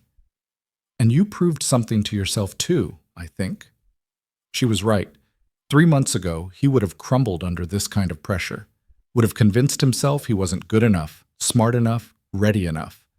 But standing here now, having just landed the biggest account of his career, Ethan felt something he hadn't felt in a long time. Pride. Not arrogance, not overconfidence, just the quiet satisfaction of knowing he'd done excellent work and earned the recognition that came with it. Thank you, he said, for everything. The program, the opportunity, the faith you had when I didn't have any myself. Vivian's expression softened in that rare way that made her seem less like the executioner and more like the person who'd once been as broken as he was. You're welcome. But don't thank me too much. You're going to be working incredibly hard for the next 6 months implementing this system. I can handle it. I know you can. That's why I'm also assigning you 2 junior analysts to manage. Time to start building your own leadership skills. His eyes widened. You're promoting me? Not officially, not yet. But you will be once the Kaufman contract is signed and implemented successfully. Consider this the trial run. She checked her watch. I need to get back for another meeting. Enjoy the win, Ethan. You earned it.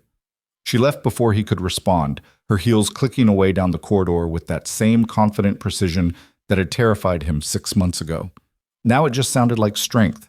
The celebration at a nearby bar that night was rowdy and genuine. Patricia bought rounds for the whole team, toasting Ethan's success and predicting great things for his future. People from other departments stopped by to congratulate him. The word had spread fast that the struggling analyst had just landed the white whale account. Ethan nursed a single beer and let the warmth of accomplishment sink in. Kelly sat beside him, her face flushed with happiness and alcohol. "You know what the best part is?" she said. "Watching you come back. It was like watching someone return from the dead." He looked at her, this woman who'd been kind when he was barely functional, who'd brought him food and checked on him and never once made him feel like a burden. "I couldn't have done it without people like you." "Yeah, you could have, but I'm glad you didn't have to." She clinked her glass against his. "To not doing it alone." "To not doing it alone," he echoed.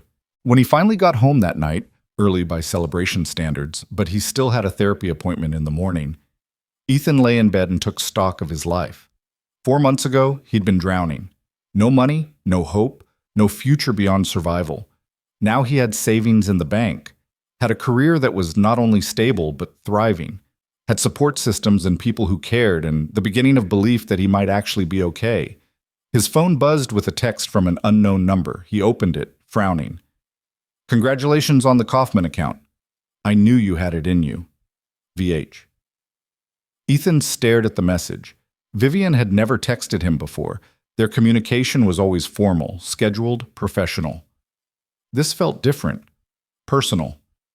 He typed back, "Thank you. Couldn't have done it without your support." The reply came quickly. "Don't sell yourself short. The work was all you. Sleep well, Ethan. You've earned it." He did sleep well, better than he had in months. And when he woke up the next morning to his alarm at 5:30, he actually felt rested instead of just less exhausted. The next 2 weeks were a whirlwind of contract negotiations and implementation planning. Kaufman's legal team had questions. Their technical team had concerns. Their finance team wanted guarantees. Ethan handled it all with a confidence that surprised even him, backed up by James and Kelly, and occasionally Vivian when executive presence was needed. During their Tuesday morning meeting, Vivian informed him that 2 more employees had joined the mentorship program.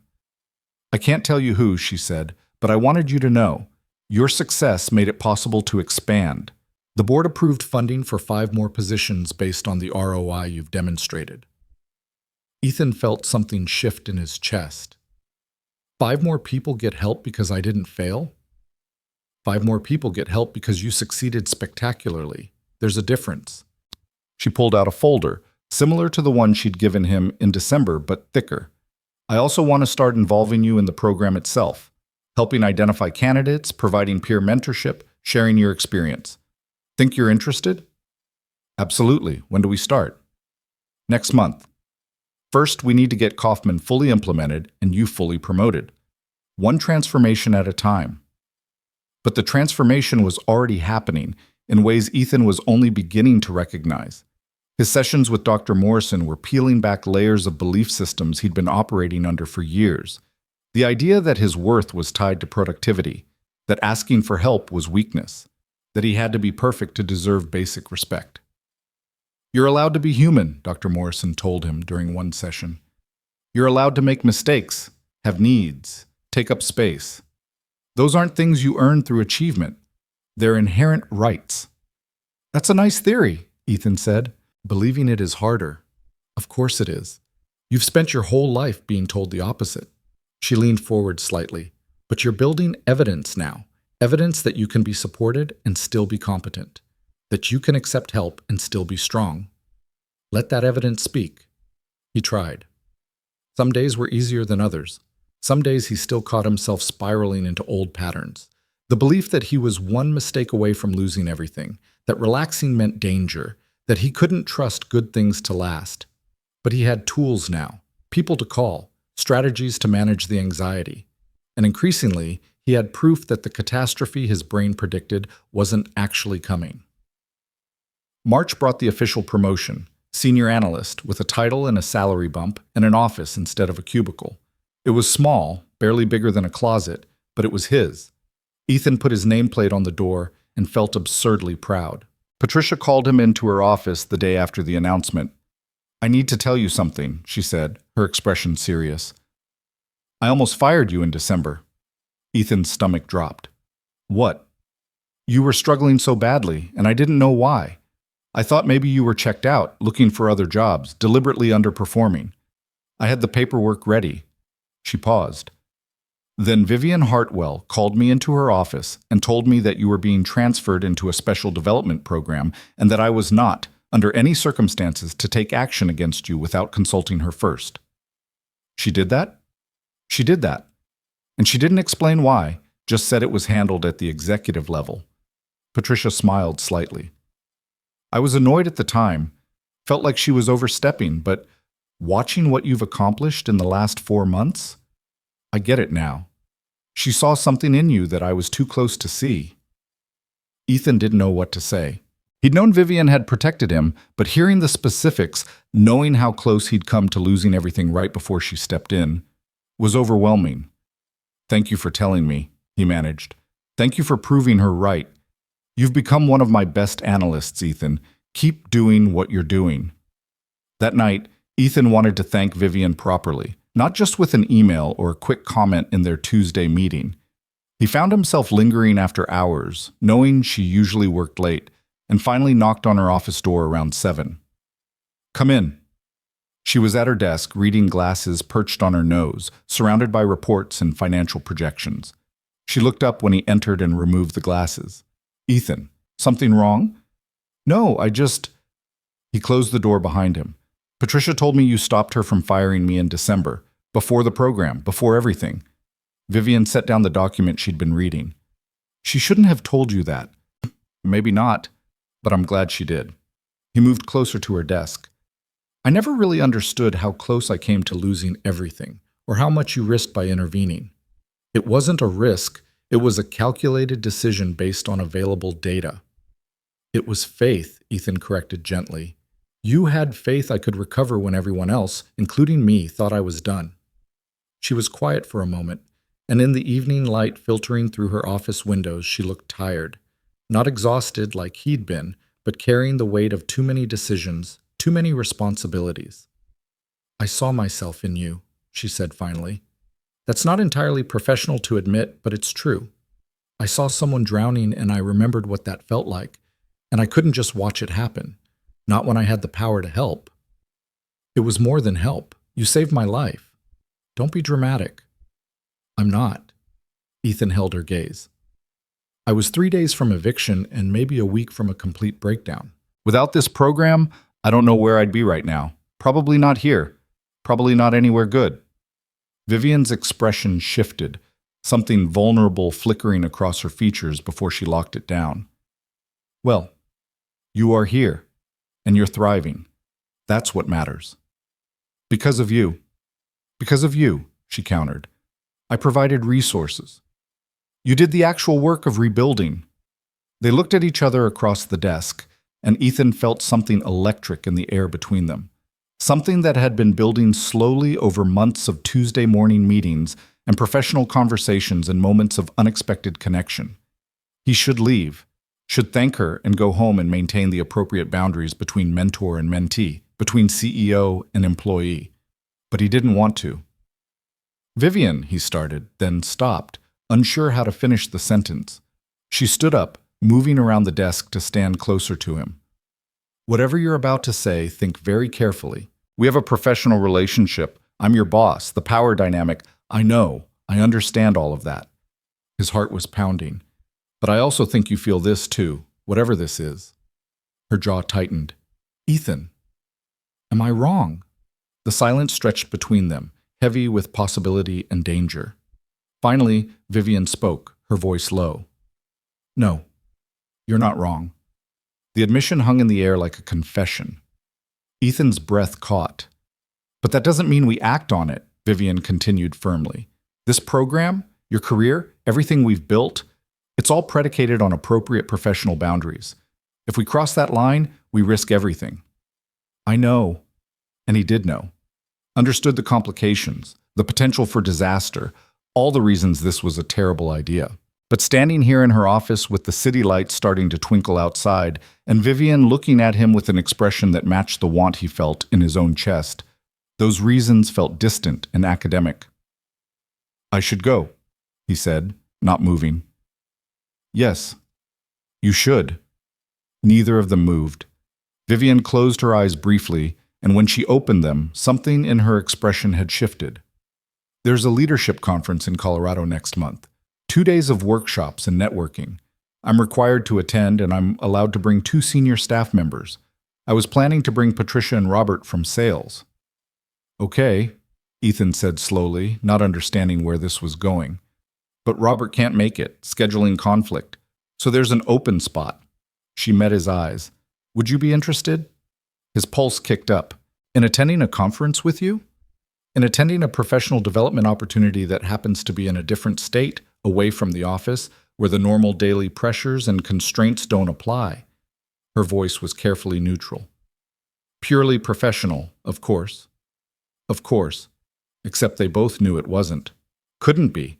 Not with this tension crackling between them. Ethan knew he should say no. Should maintain the boundaries, protect what they'd built, be smart about the consequences. Yes, he heard himself say. I'm interested. Vivian nodded once, her expression giving nothing away. Good. I'll have my assistant send you the details. Now go home, Ethan. Get some rest.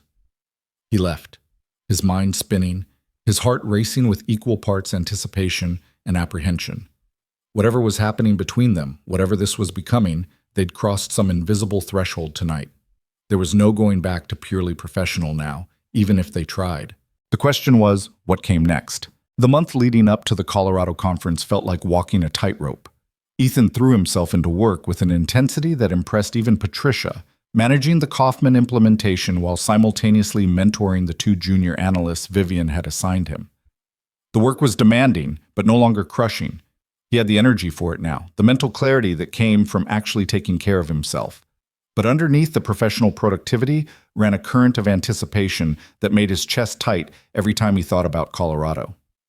About 2 days away from the office with Vivian, away from the structured safety of their Tuesday morning meetings, and the carefully maintained distance they'd been preserving since that night in her office, Dr. Morrison noticed the shift during their weekly session. You seem distracted, she observed.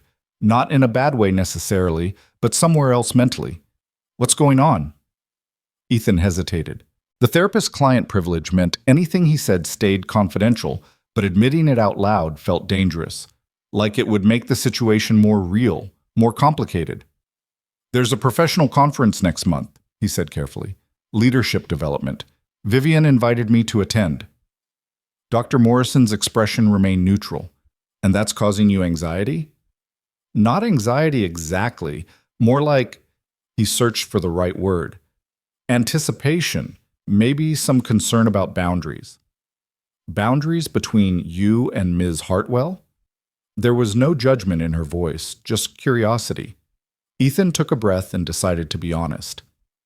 I think I have feelings for her. Inappropriate feelings, given that she's my boss and my mentor, and the person who basically saved my life. Why do you consider those feelings inappropriate? Because of the power dynamic. Because she's in a position of authority over me. Because if anything happened between us, it could compromise everything we've built. The program, my career, her reputation. Dr. Morrison nodded slowly. Those are all valid concerns, but let me ask you something. Have these feelings interfered with your professional relationship so far? No, we've maintained appropriate boundaries. And has Ms. Hartwell done or said anything to make you feel pressured or uncomfortable? No, if anything, she's been the one maintaining distance. Ethan leaned back in his chair. But I know, the feelings aren't one-sided. She admitted as much. We just haven't acted on them. So you're both adults who are aware of the complications and are choosing to handle things professionally while acknowledging that attraction exists. Put that way, it sounded less scandalous. Yeah, I guess so. The question isn't whether the feelings are appropriate or inappropriate, Dr. Morrison said. Feelings just are. The question is what you do with them. As long as you're both being honest, maintaining consent, and protecting the professional relationship, you're not doing anything wrong. She paused. But you do need to think about what you want and what the potential consequences are of pursuing anything beyond professional. Ethan left that session with more questions than answers. What did he want? In the abstract, he wanted Vivian, wanted to explore whatever this connection was between them. But in the concrete reality of his life, wanting her meant risking everything she'd helped him build. Was that fair to either of them? The Kaufman implementation was consuming most of his working hours, but it was going well. The predictive model was performing even better than projected, catching potential disruptions with 96% accuracy. Richard Kaufman himself called to express his satisfaction. "Your team is excellent, son," Kaufman said over speakerphone during one of their progress check-ins. "We're seeing results already, real, measurable improvements to our bottom line." Patricia was beside herself with joy. "Do you know what this means?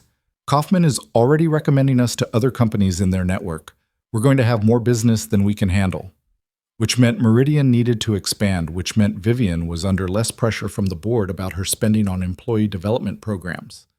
The mentorship initiative was proving its value in dollars and cents, the language executives understood best. During their Tuesday meeting 2 weeks before Colorado, Vivian told him the program was being formalized. "The board approved it as a permanent line item in the budget," she said, and there was satisfaction in her voice. 5 positions initially, with potential to expand based on results. "You helped make that happen, Ethan." "We helped make that happen," he corrected. "You built the framework. I just proved it could work." "Take the credit. You've earned it." She pulled out her tablet, swiping through what looked like presentation slides.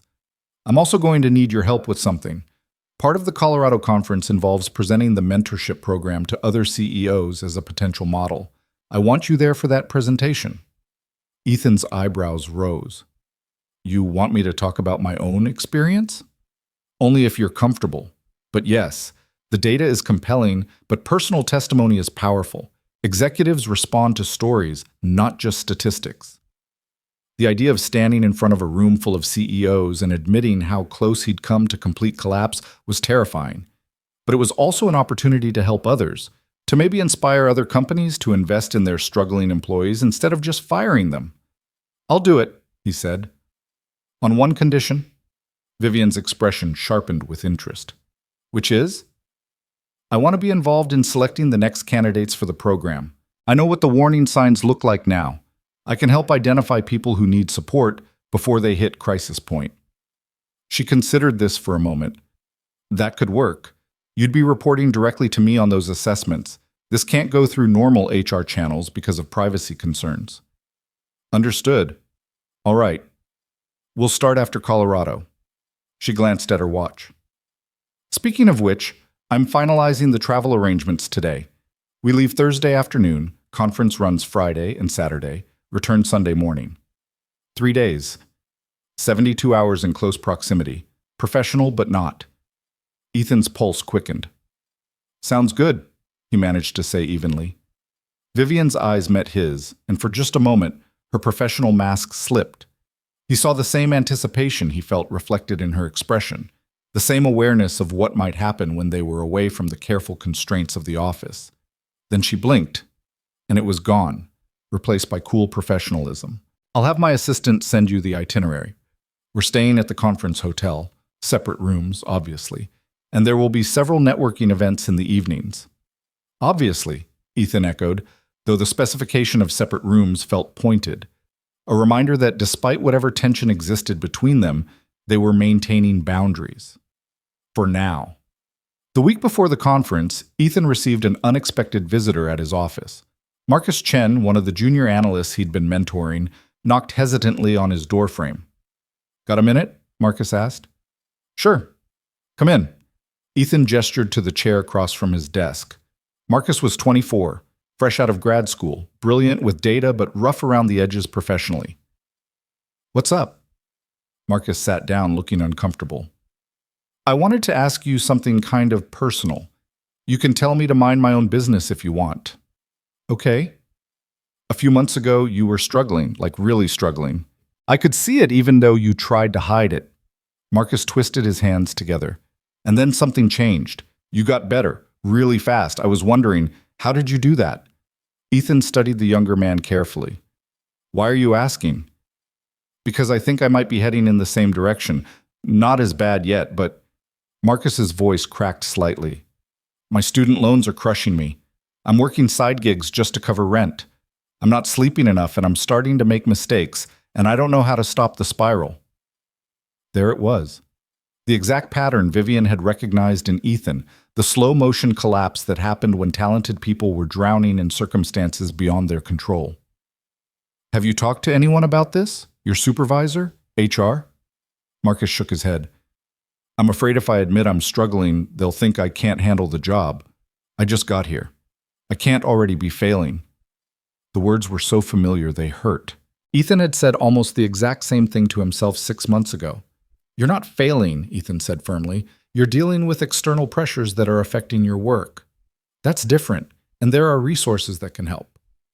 What resources? This was the moment.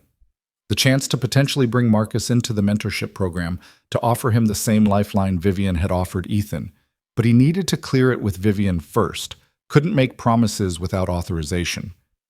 Give me 24 hours, Ethan said. I need to make a call. But Marcus, you did the right thing by coming to me. Don't let this eat at you in silence. After Marcus left, Ethan immediately went to Vivian's office. Her assistant tried to stop him. She was in a meeting, but Ethan insisted it was urgent. Vivian stepped out into the hallway, her expression concerned. What's wrong? Marcus Chen just came to my office. He's drowning financially. Student loans, can't make rent, working himself into the ground. I think he's a candidate for the mentorship program. Vivian's expression shifted from concerned to focused. Tell me everything. Ethan relayed the conversation. Vivian listened intently, asking questions about Marcus's work performance, his potential, the severity of his situation. All right, she said when he finished. I'll pull his file and review his performance metrics. If everything checks out, we can bring him in. Good catch, Ethan. He came to me because he noticed I got better. He wanted to know how. What did you tell him? That there were resources. I didn't mention the program specifically. That felt like your call to make. Vivian nodded approvingly. Smart. Let me do the vetting. If he's a fit, we'll bring him in next week. She paused. This is exactly the kind of early intervention the program is designed for, catching people before they hit rock bottom instead of after. 3 days later, Marcus Chen became the 4th member of the mentorship program. Ethan sat in on the initial meeting where Vivian explained the offer, watched Marcus's face cycle through disbelief, hope, and overwhelming relief. It was like watching his own reaction in a mirror. Thank you, Marcus said, his voice thick with emotion. I can't. You don't have to thank me yet, Vivian said. Thank me when you're thriving. For now, just accept the help and do the work. After Marcus left, Vivian turned to Ethan. You're going to be his primary mentor. I'll handle the executive oversight, but you'll do the weekly check-ins, help him navigate the program, be the person he can talk to when things get hard. Me? Are you sure? You've lived this. You know what he's going through better than I do, and you've demonstrated excellent judgment in identifying him as a candidate. Her expression softened slightly. Besides, helping others is part of your own recovery, Doctor. Morrison would probably tell you the same thing. She was right. Having purpose beyond his own survival, being able to give back in a meaningful way, it felt good. Felt like closing a circle. The day before the Colorado trip, Ethan met with David Chen for their regular financial check-in. His emergency fund was fully funded now, 6 months of expenses sitting safely in a high-yield savings account. His credit card debt was down to almost nothing. His student loans were on an aggressive repayment plan that would have them cleared in 5 years instead of 20. You've done remarkable work, David said, reviewing the spreadsheets. Honestly, some of the best financial recovery I've seen. You should be proud. I had excellent guidance, Ethan replied. Guidance only works if you follow it. Plenty of people get good advice and ignore it. David closed his laptop. So, what are your next goals? Now that we've handled the crisis management, we can start thinking bigger. They talked about retirement planning, investment strategies, maybe saving for a down payment on a house eventually, things that felt absurdly normal and achievable after months of just trying to survive. Walking out of that meeting, Ethan felt a wave of gratitude so intense it almost knocked him over. 6 months ago, he'd been 3 days from eviction. Now he was planning for retirement. The transformation was almost incomprehensible. He texted Vivian without thinking. Just finished with David. Can't believe how far I've come. Thank you for making this possible. Her response came 10 minutes later. You made it possible. I just helped clear the path. Safe travels tomorrow. See you at the airport. The flight to Denver left at 2 in the afternoon. Ethan arrived at the airport an hour early, checked his bag, and was heading toward security when he saw Vivian standing near the first-class check-in counter. She wore dark jeans and a cashmere sweater instead of her usual suits, her hair down instead of pulled back. She looked younger, less intimidating, almost approachable. Their eyes met across the terminal, and Ethan felt his heart kick against his ribs. This was happening. They were really doing this. Vivian gestured him over. They upgraded us both to first class, perk of booking through corporate travel. The flight was smooth and uneventful, but sitting beside Vivian in the spacious first-class seats felt intimate in a way their office interactions never did. They talked about work at first, the conference agenda, the presentation they'd be giving, networking strategies. But somewhere over Kansas, the conversation shifted. Can I ask you something personal? Ethan said. Vivian glanced at him, her expression guarded. You can ask. I might not answer. Your ex-fiancé, the one who went to prison. Do you ever think about him? She was quiet for a long moment. Sometimes, not often anymore. Mostly I think about who I was when I was with him, how blind I was to what was happening, how I prioritized work over paying attention to my own life. Do you regret it? The relationship? I regret the ending, the betrayal, the financial devastation, the public humiliation when it all came out. She took a sip of her wine. But I don't regret the person it forced me to become. I learned things about myself in that collapse that I needed to learn. Like what? That I'm stronger than I thought, that asking for help isn't weakness, that the armor I wore to protect myself was also isolating me from genuine connection. Her eyes met his. Sound familiar? Very, Ethan admitted. They lapsed into comfortable silence. Outside the window, clouds stretched endlessly white and pure. Inside the plane, the muted conversations of other passengers and the steady hum of the engines created a bubble of privacy. What about you? Vivian asked. Do you think about Sarah? Less and less. I was angry for a long time, angry that she left, angry about the money, angry that she got to move on while I was drowning. He considered his words carefully. But now I mostly feel grateful. Grateful? That it ended before we got married. That I found out she wasn't the person I thought she was before we built even more of a life together. He turned to look at Vivian.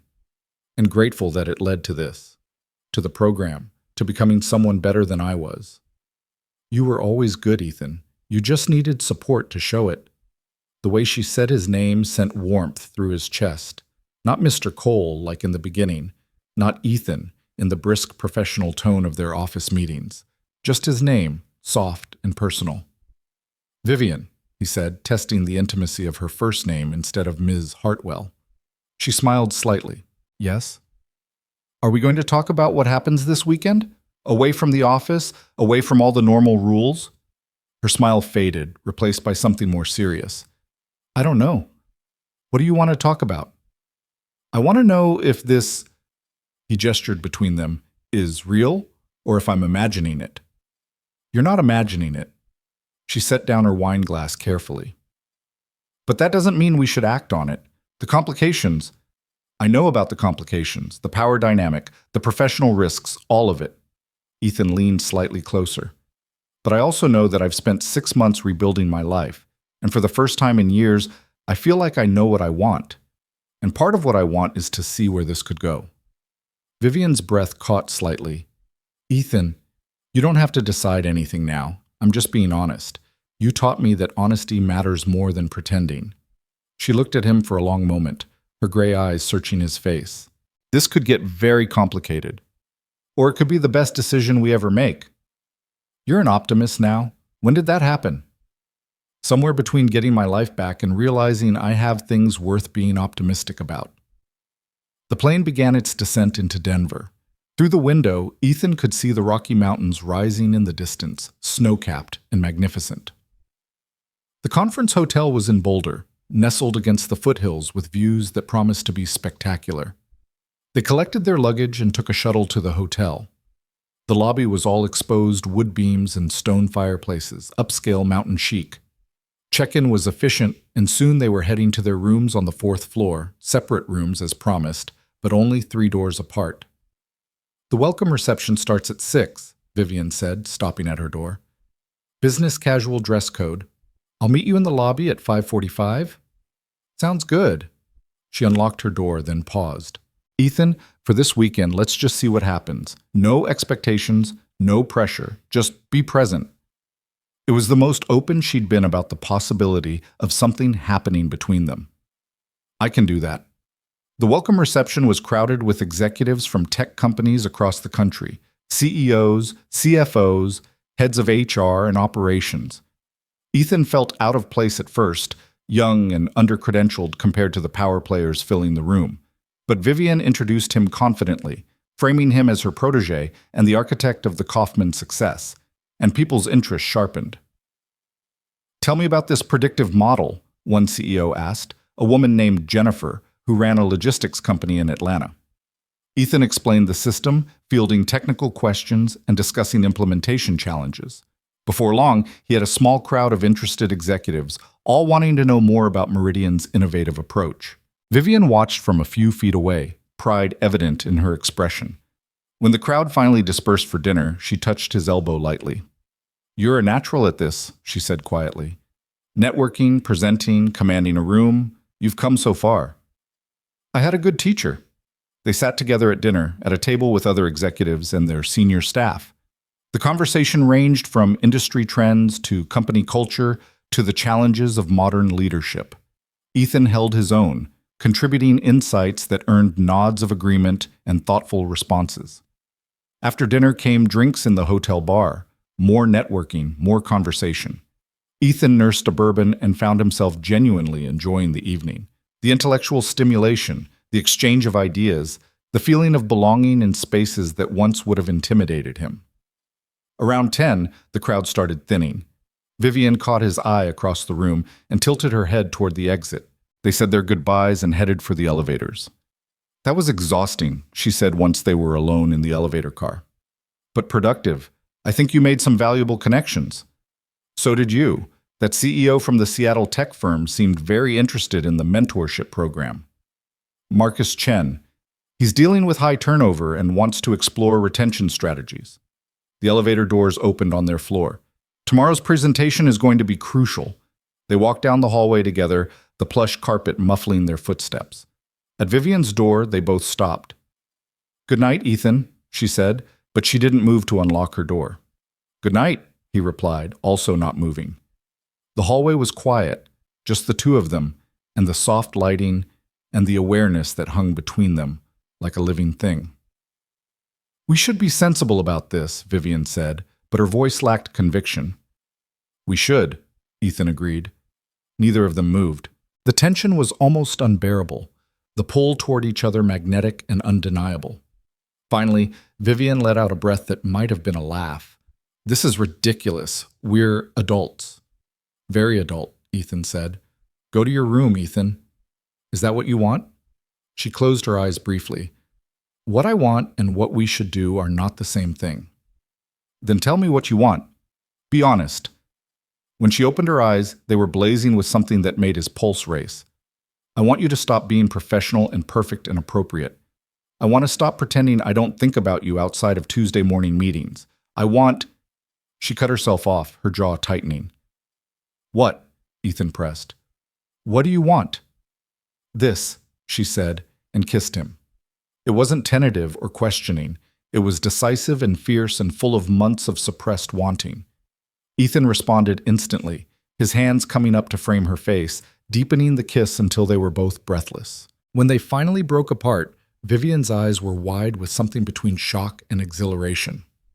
"That was inappropriate," she said. "Very," Ethan agreed. "We should stop." "Probably." She kissed him again, harder this time, and Ethan stopped thinking about consequences or complications or anything except the feel of her against him, the taste of wine on her lips, the small sound she made when his hands moved to her waist. They stumbled into her room somehow, the door closing behind them with a decisive click. Vivian pushed him against it, her hands fisting in his shirt.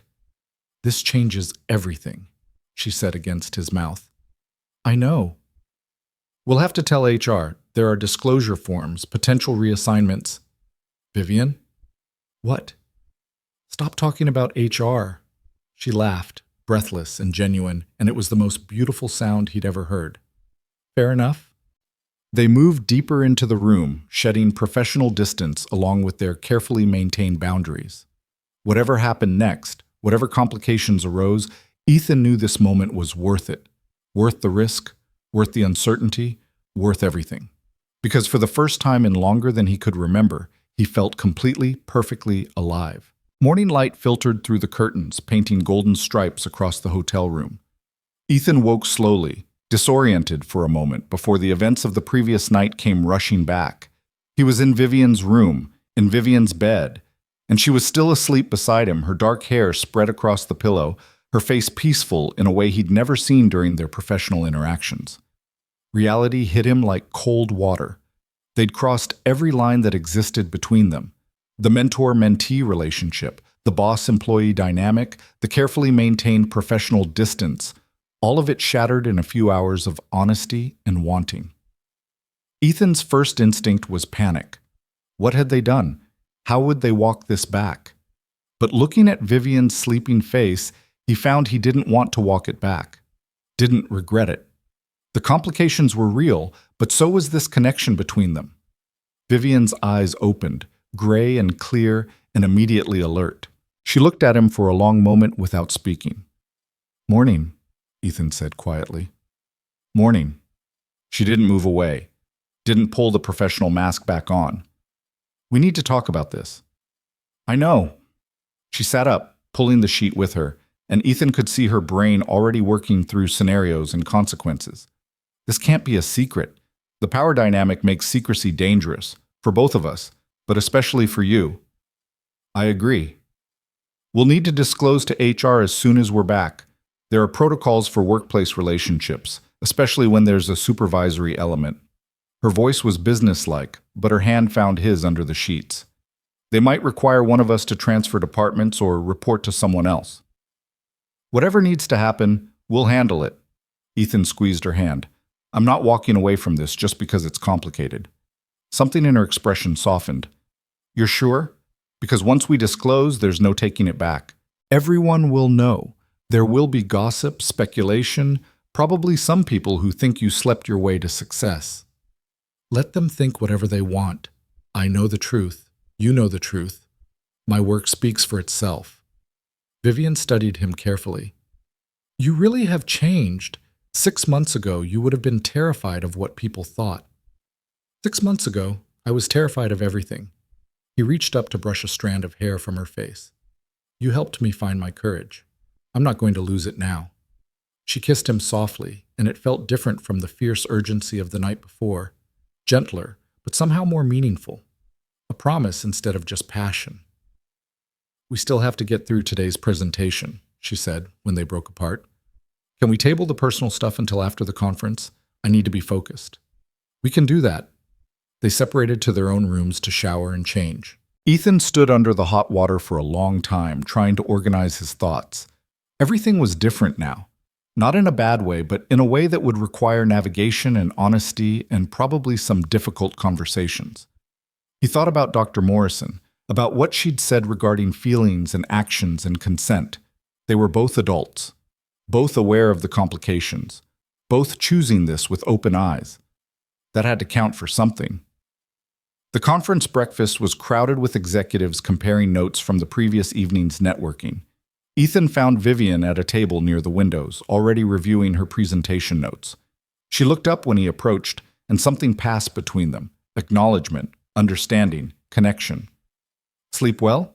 she asked, her tone professional, but her eyes warm. "Very well, thanks." Patricia joined them a few minutes later, chattering about the contacts she'd made and the potential clients she'd identified. If she noticed anything different between Ethan and Vivian, she didn't mention it. The morning sessions were standard conference fare, panels on leadership trends, workshops on organizational culture, networking breaks with expensive coffee and mediocre pastries. Ethan attended dutifully, taking notes and making connections. But his mind kept drifting to the afternoon session where he and Vivian would be presenting the mentorship program. At noon, they had a working lunch in a small conference room to finalize their presentation. Just the two of them, reviewing slides and rehearsing talking points. "You'll open with your story," Vivian said, clicking through the PowerPoint. "Keep it factual but emotional. These executives need to understand the human cost of ignoring struggling employees." "How much detail do you want me to share?" "Enough to be compelling. You were engaged, experienced financial collapse, ended up barely functional while hiding it from everyone. Then the intervention happened and you transformed. Hit those beats without getting lost in the weeds." Ethan nodded. Speaking about his lowest point to a room full of strangers was daunting, but it was also important. If his story could convince even one CEO to implement a similar program, it was worth the vulnerability. "And you'll follow with the data," he said, moving to the next slide. "ROI calculations, retention metrics, productivity improvements." "Right. We give them the emotional hook, then prove it makes business sense. Hearts and minds." Vivian looked up from the laptop. "You nervous?" "A little. More excited than nervous, though." "Good. Use that energy." She closed the laptop. "Ethan, about last night, we said we'd table it until after the conference." "I know, but I need you to understand something." She turned to face him fully. "What happened between us, it wasn't just physical. I have real feelings for you. Feelings that started developing months ago, even though I tried to suppress them. This isn't casual for me." His heart squeezed. "It's not casual for me either." "Then we're on the same page. We'll deal with the professional complications together, but I want you to know where I stand." "Where we stand," he corrected. She smiled, quick and genuine. "Where we stand." The afternoon session was in the main ballroom, set up theater style with about 200 executives in attendance. Ethan stood backstage with Vivian, his heart pounding but his mind clear. "Ready?" she asked. "Ready." They walked out together to polite applause. Vivian went first, introducing herself in Meridian Analytics, establishing credibility. Then she turned the presentation over to Ethan. He stepped up to the microphone and looked out at the sea of faces. CEOs and executives and leaders who held the power to change lives, for better or worse. "6 months ago," Ethan began, his voice steady, "I was 3 days away from eviction. I was living on instant noodles and black coffee, losing weight I couldn't afford to lose, making mistakes at work because I was too exhausted to think straight. My fiancé had left me, taken half our savings, and I was drowning in debt I couldn't pay. I was, by any objective measure, failing at life." The room was silent, attentive. He had their attention. "I hid it from everyone. Came to work every day with a smile plastered on my face, pretending everything was fine while I was quietly falling apart. I thought asking for help would mean admitting weakness, and weakness meant losing my job. So I just kept pushing, kept grinding, kept trying to work harder as if effort alone could solve problems that required resources I didn't have." He clicked to the next slide, a graph showing his performance metrics from that period. The steady decline was obvious. This is what drowning looks like in corporate metrics. Missed deadlines, declining quality, increased errors. Most companies see this pattern and think the employee is checked out or incompetent. The solution is typically termination. He paused. "I was 1 week away from being fired when my CEO, Vivian Hartwell, pulled me aside and offered me something different." He told them about the program, the salary adjustment, the counseling, the financial planning, the mentorship. He showed them his performance metrics from the last 4 months, the dramatic upward trajectory. Then he told them about the Kaufman account, about landing an $8 million client and building innovative solutions. "That's the same person," he said, pointing between the two sets of graphs. "Same brain, same skills, same potential. The only difference is support. When I had the resources to address my actual problems, the financial crisis, the mental health struggles, the isolation, I could finally use my abilities effectively." Vivian took over then, walking through the business case, the cost of the program versus the cost of turnover and lost productivity. The ROI calculations that showed every dollar invested in struggling employees returned $3 in value. The retention statistics, the satisfaction surveys, the expansion plans. This isn't charity, Vivian said firmly. This is smart business. We're not saving failing employees. We're preventing good employees from failing in the first place. There's a difference. The Q&A session that followed was intense. Executives asked about implementation costs, about how to identify candidates, about potential abuse of the system, about metrics and outcomes and scalability. Ethan and Vivian fielded every question with data and examples and honest acknowledgement of challenges. A CEO from a manufacturing company in Detroit raised his hand. How do you prevent this from becoming an entitlement? From employees expecting bailouts whenever they make poor financial decisions? Ethan answered before Vivian could. The program requires participation in counseling and financial planning. It's not just throwing money at problems, it's teaching people how to manage resources and address root causes. We're investing in their long-term success, not enabling dependency. And candidly, the kind of employee who would abuse this system probably isn't someone you want to invest in anyway. We're looking for people with genuine potential who are facing genuine hardship. The CEO nodded thoughtfully. Fair point.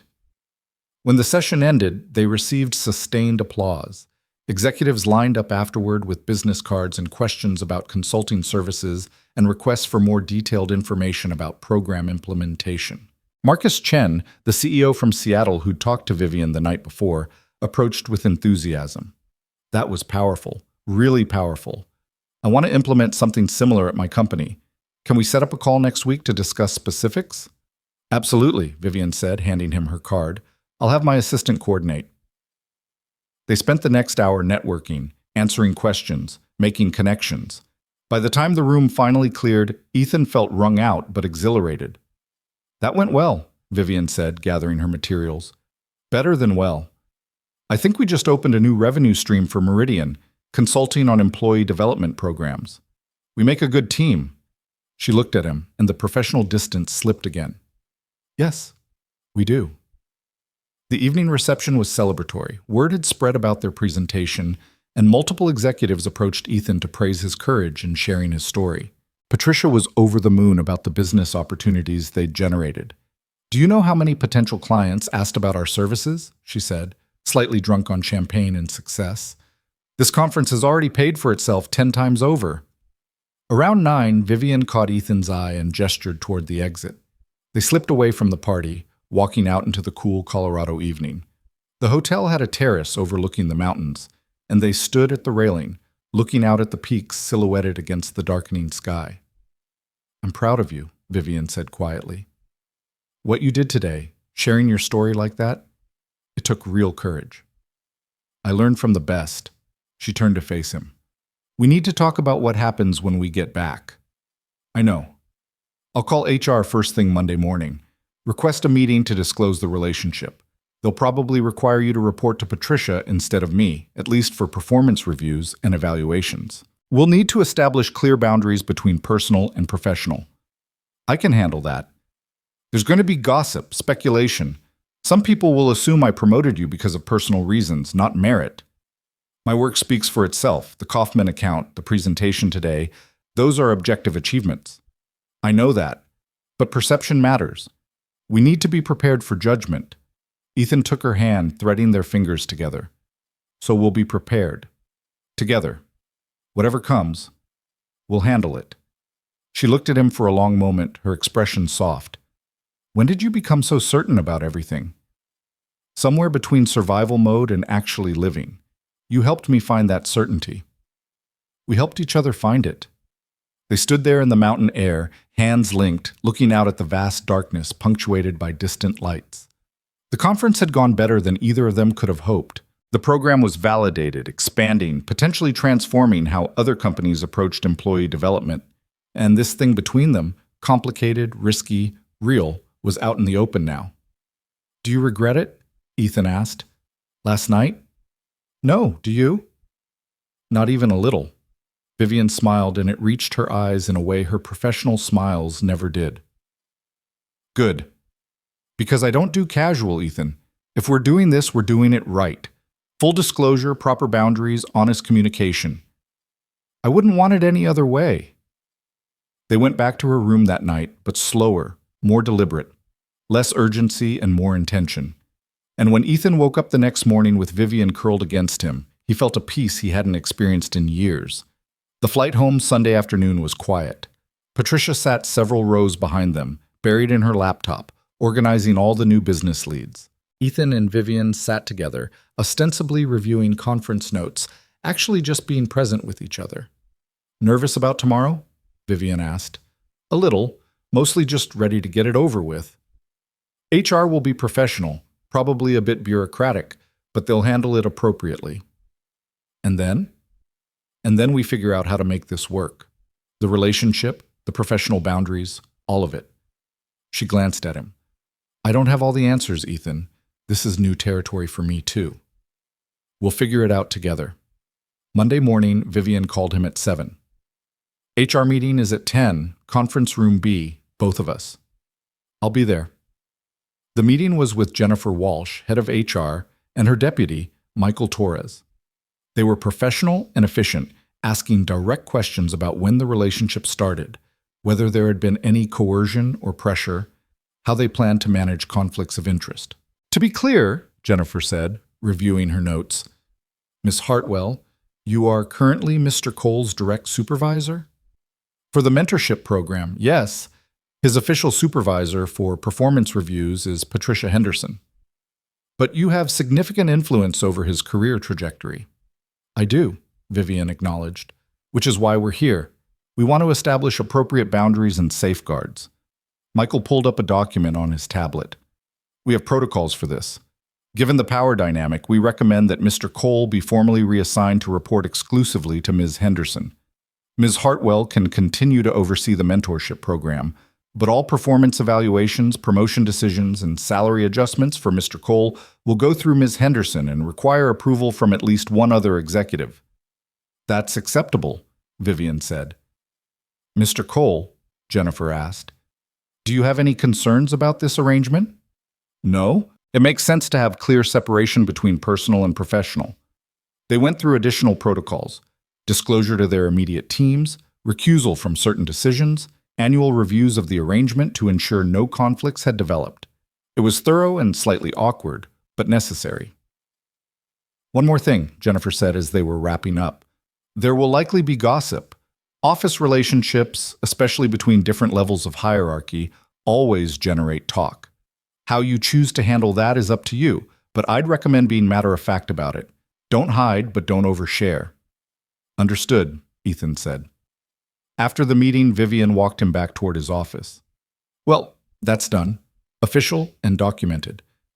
How do you feel?" "Relieved, mostly. I don't like secrecy." She paused outside his door. "I need to tell Patricia myself, before the rumor mill does." "Makes sense. And you should probably tell your team. Marcus especially. He looks up to you." Ethan nodded. The conversation with Marcus would be important. He didn't want the younger analyst to think the mentorship program was just a way for Vivian to recruit romantic partners. Patricia took the news with surprising equanimity. "I had a feeling something was developing," she said when Vivian told her later that day. "The way you two looked at each other during the Colorado presentation, it was pretty obvious to anyone paying attention. You're not concerned about impropriety? Are you asking me as my boss or as someone wanting honest feedback?" "Honest feedback." Patricia leaned back in her chair. "I think you two are adults who made an adult decision. I've watched Ethan's transformation over the past 6 months, and it's been because of his own work, not favoritism. The Kaufman account was earned, not given. If anything, you held him to higher standards than you held other employees." "I did," Vivian admitted. "So no, I'm not concerned. As long as the proper protocols are in place, which HR is handling, I think you should both be happy." Patricia smiled. Life's too short to avoid good things just because they're complicated. Marcus Chen's reaction was different. When Ethan told him that afternoon, the younger analyst looked stricken. "Wait, so you and Ms. Hartwell are together? Like, romantically?" "Yes. We disclosed to HR this morning. I wanted you to hear it from me directly." Marcus was quiet for a moment, processing. "Did the mentorship program happen because she was interested in you?" No, the program existed before anything personal developed. Our relationship started months after I joined the program, and we didn't act on it until last weekend. But she picked you for the program because I was drowning and she recognized the pattern from her own experience. The selection criteria had nothing to do with attraction. Ethan leaned forward. Marcus, I need you to understand something. The program is legitimate. Your inclusion has nothing to do with my relationship with Vivian. You were selected because you're talented and struggling and worth investing in. That's it. Marcus nodded slowly. Okay, I believe you. It's just weird, you know. She's the CEO. I know it's weird, trust me, I know. But it's also real, and we're handling it as professionally as possible. Is she going to bring other people into the program? Or was it just you and now me? There are already 4 people in the program, and she's planning to expand to at least 5 more. This isn't about personal relationships, Marcus. It's about changing how the company supports employees who are struggling. The younger analyst seemed to relax. That's good, because this program, it's saving my life. I don't want it to be anything other than what you said it was. It's exactly what I said it was. The gossip started by Wednesday. Ethan heard the whispers in the break room, saw the glances when he and Vivian were in the same meeting. Most of it was curiosity rather than malice, but there were a few pointed comments about sleeping your way to promotion. Kelly approached him Thursday afternoon, closing his office door behind her. People are talking, she said bluntly. I know. Some of it's not nice. That there are rumors that you only got the Kaufman account because you're sleeping with the boss. Ethan felt a flash of anger but tamped it down.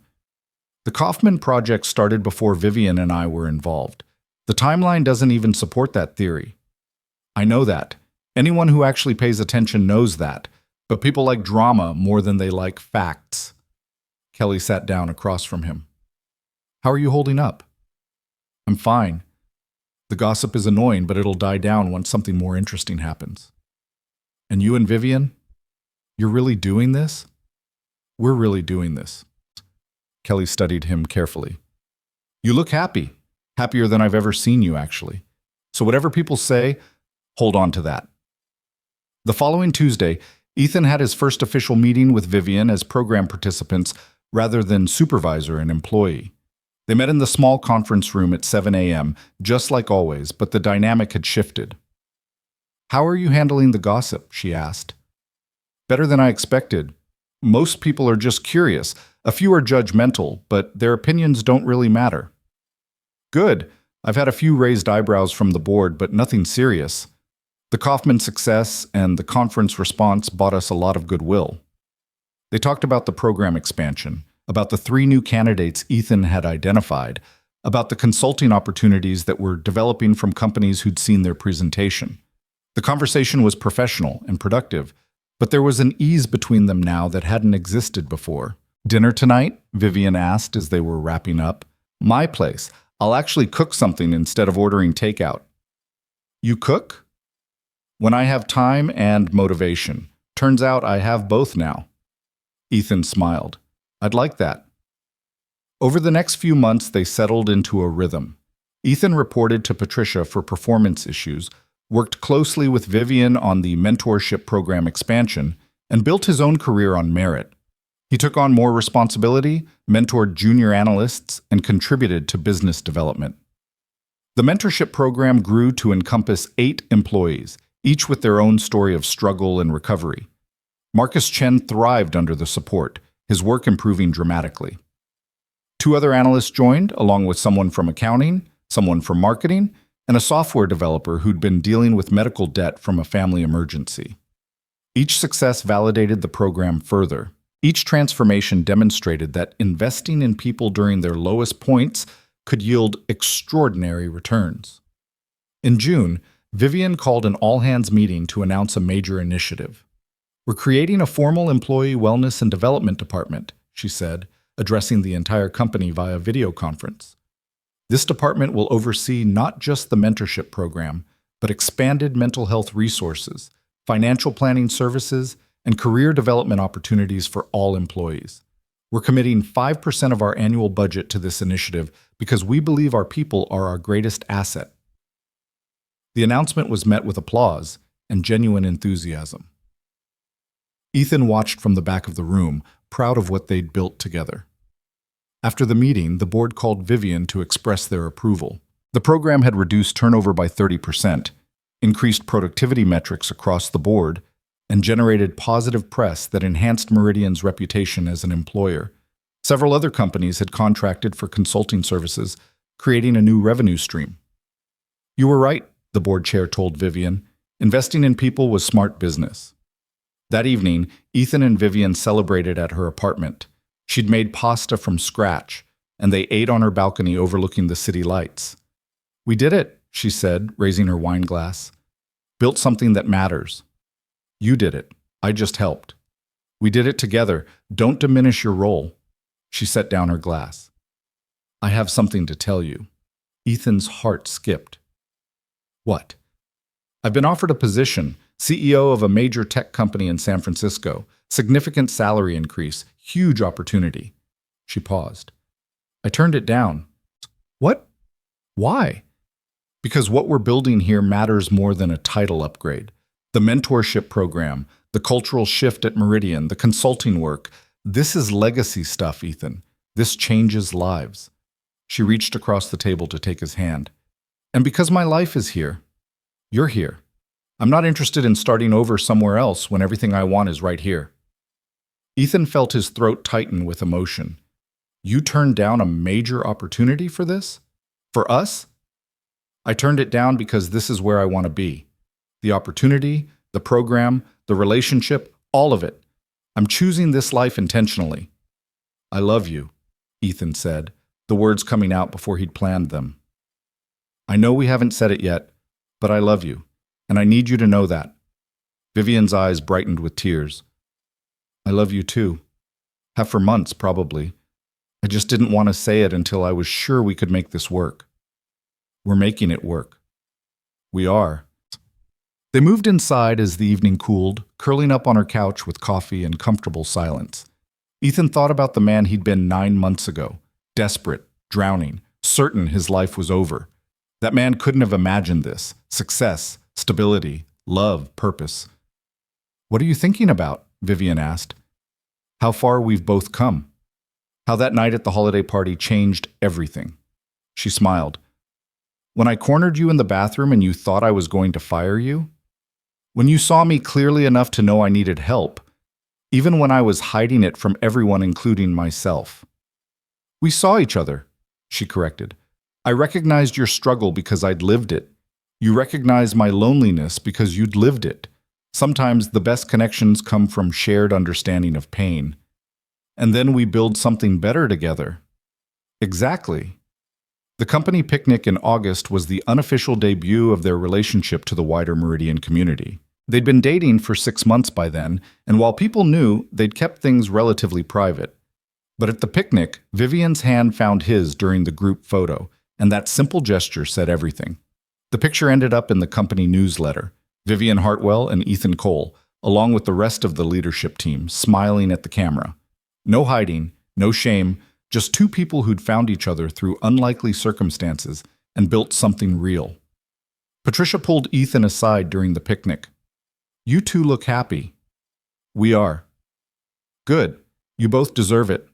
She paused. "I'm recommending you for VP of Analytics when Robert retires next year.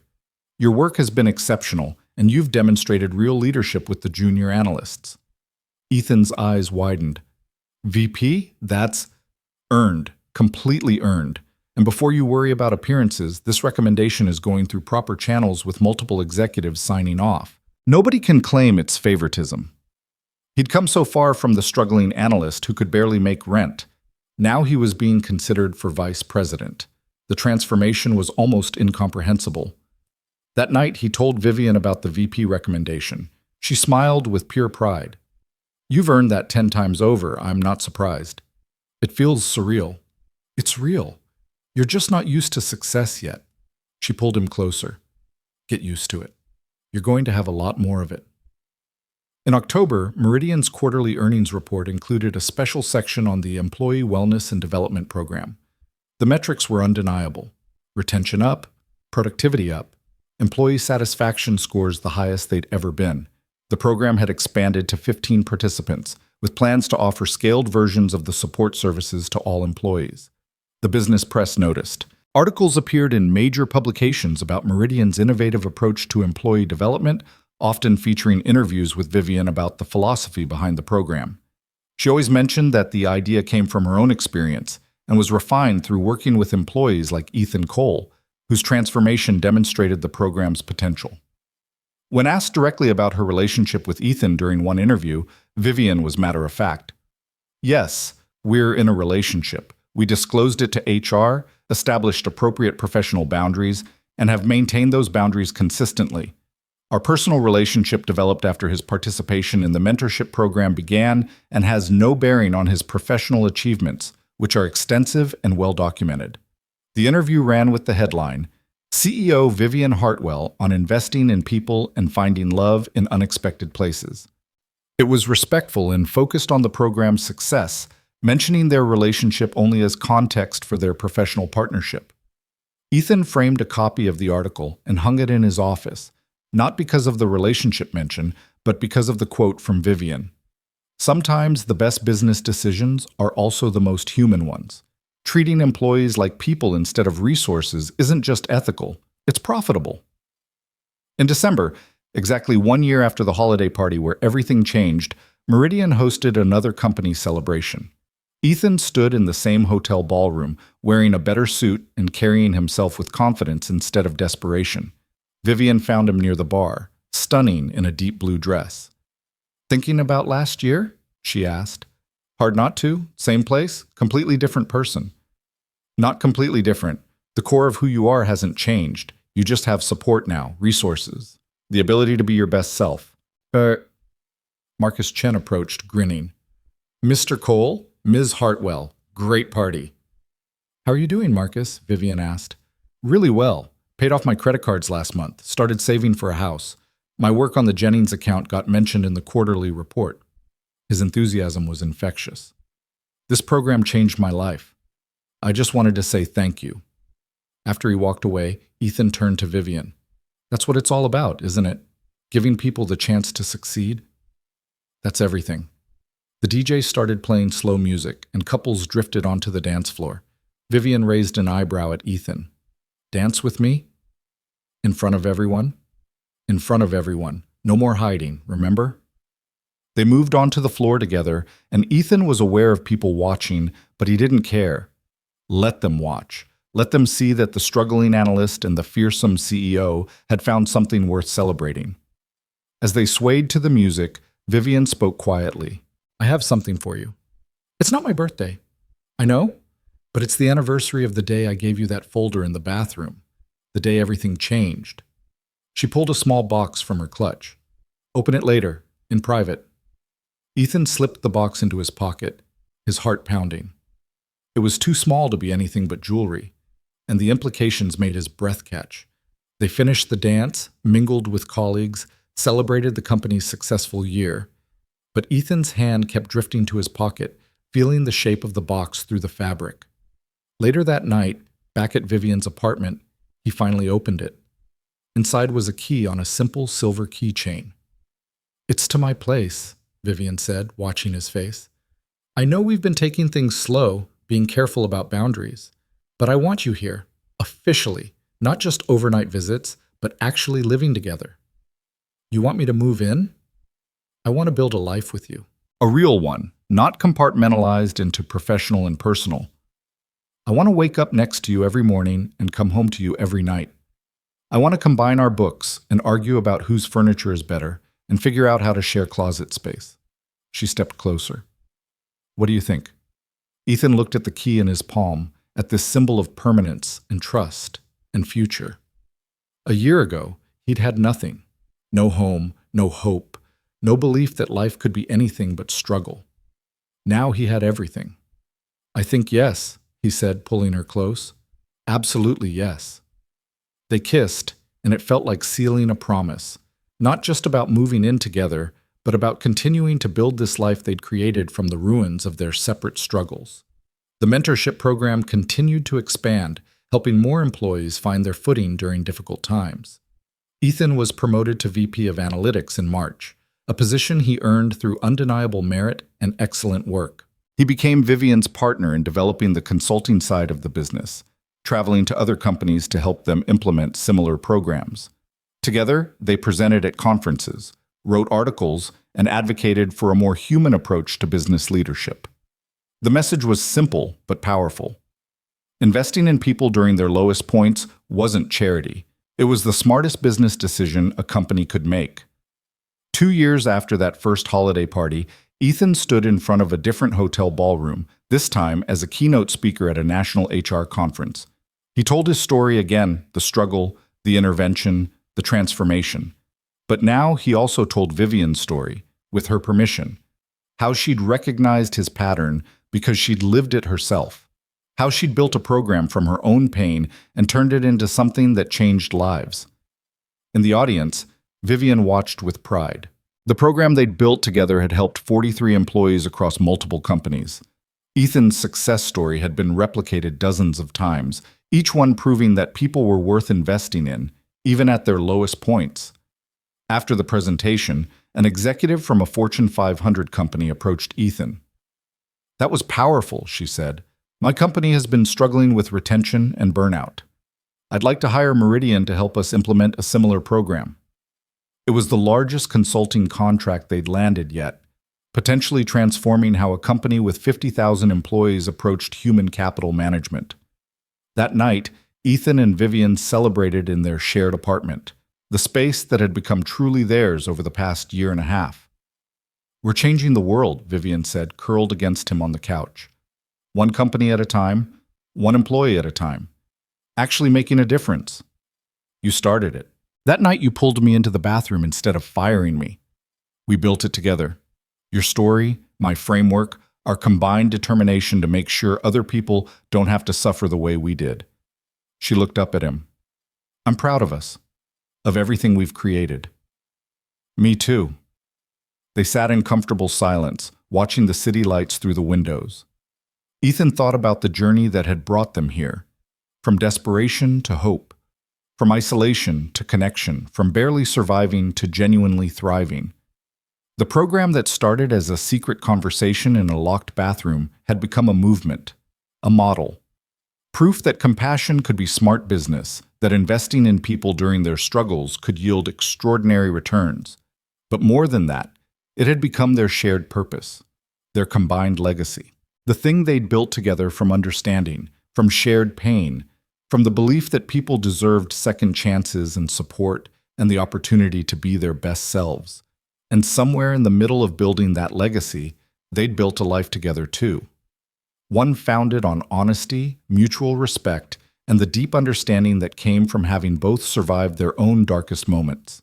It wasn't the fairy tale ending where everything was perfect and simple. It was something better, something real. A partnership built on equal footing, with all complications acknowledged and addressed.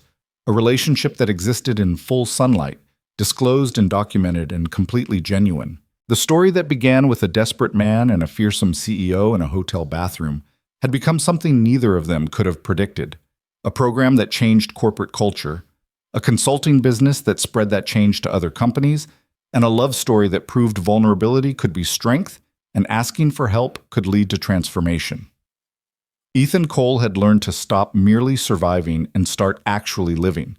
Vivian Hartwell had learned that the armor she wore to protect herself didn't have to prevent genuine connection. Together, they'd learned that the best things in life often came from the most unlikely places, from seeing each other clearly in moments of struggle, from having the courage to help and be helped, from building something meaningful from the ruins of their separate pasts. As Vivian fell asleep against his shoulder, Ethan felt a contentment he'd never experienced before. This was home. This was purpose. This was the life he'd stopped believing was possible, now fully real and completely his.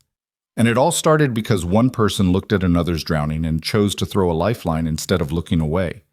Sometimes that's all it takes to change everything.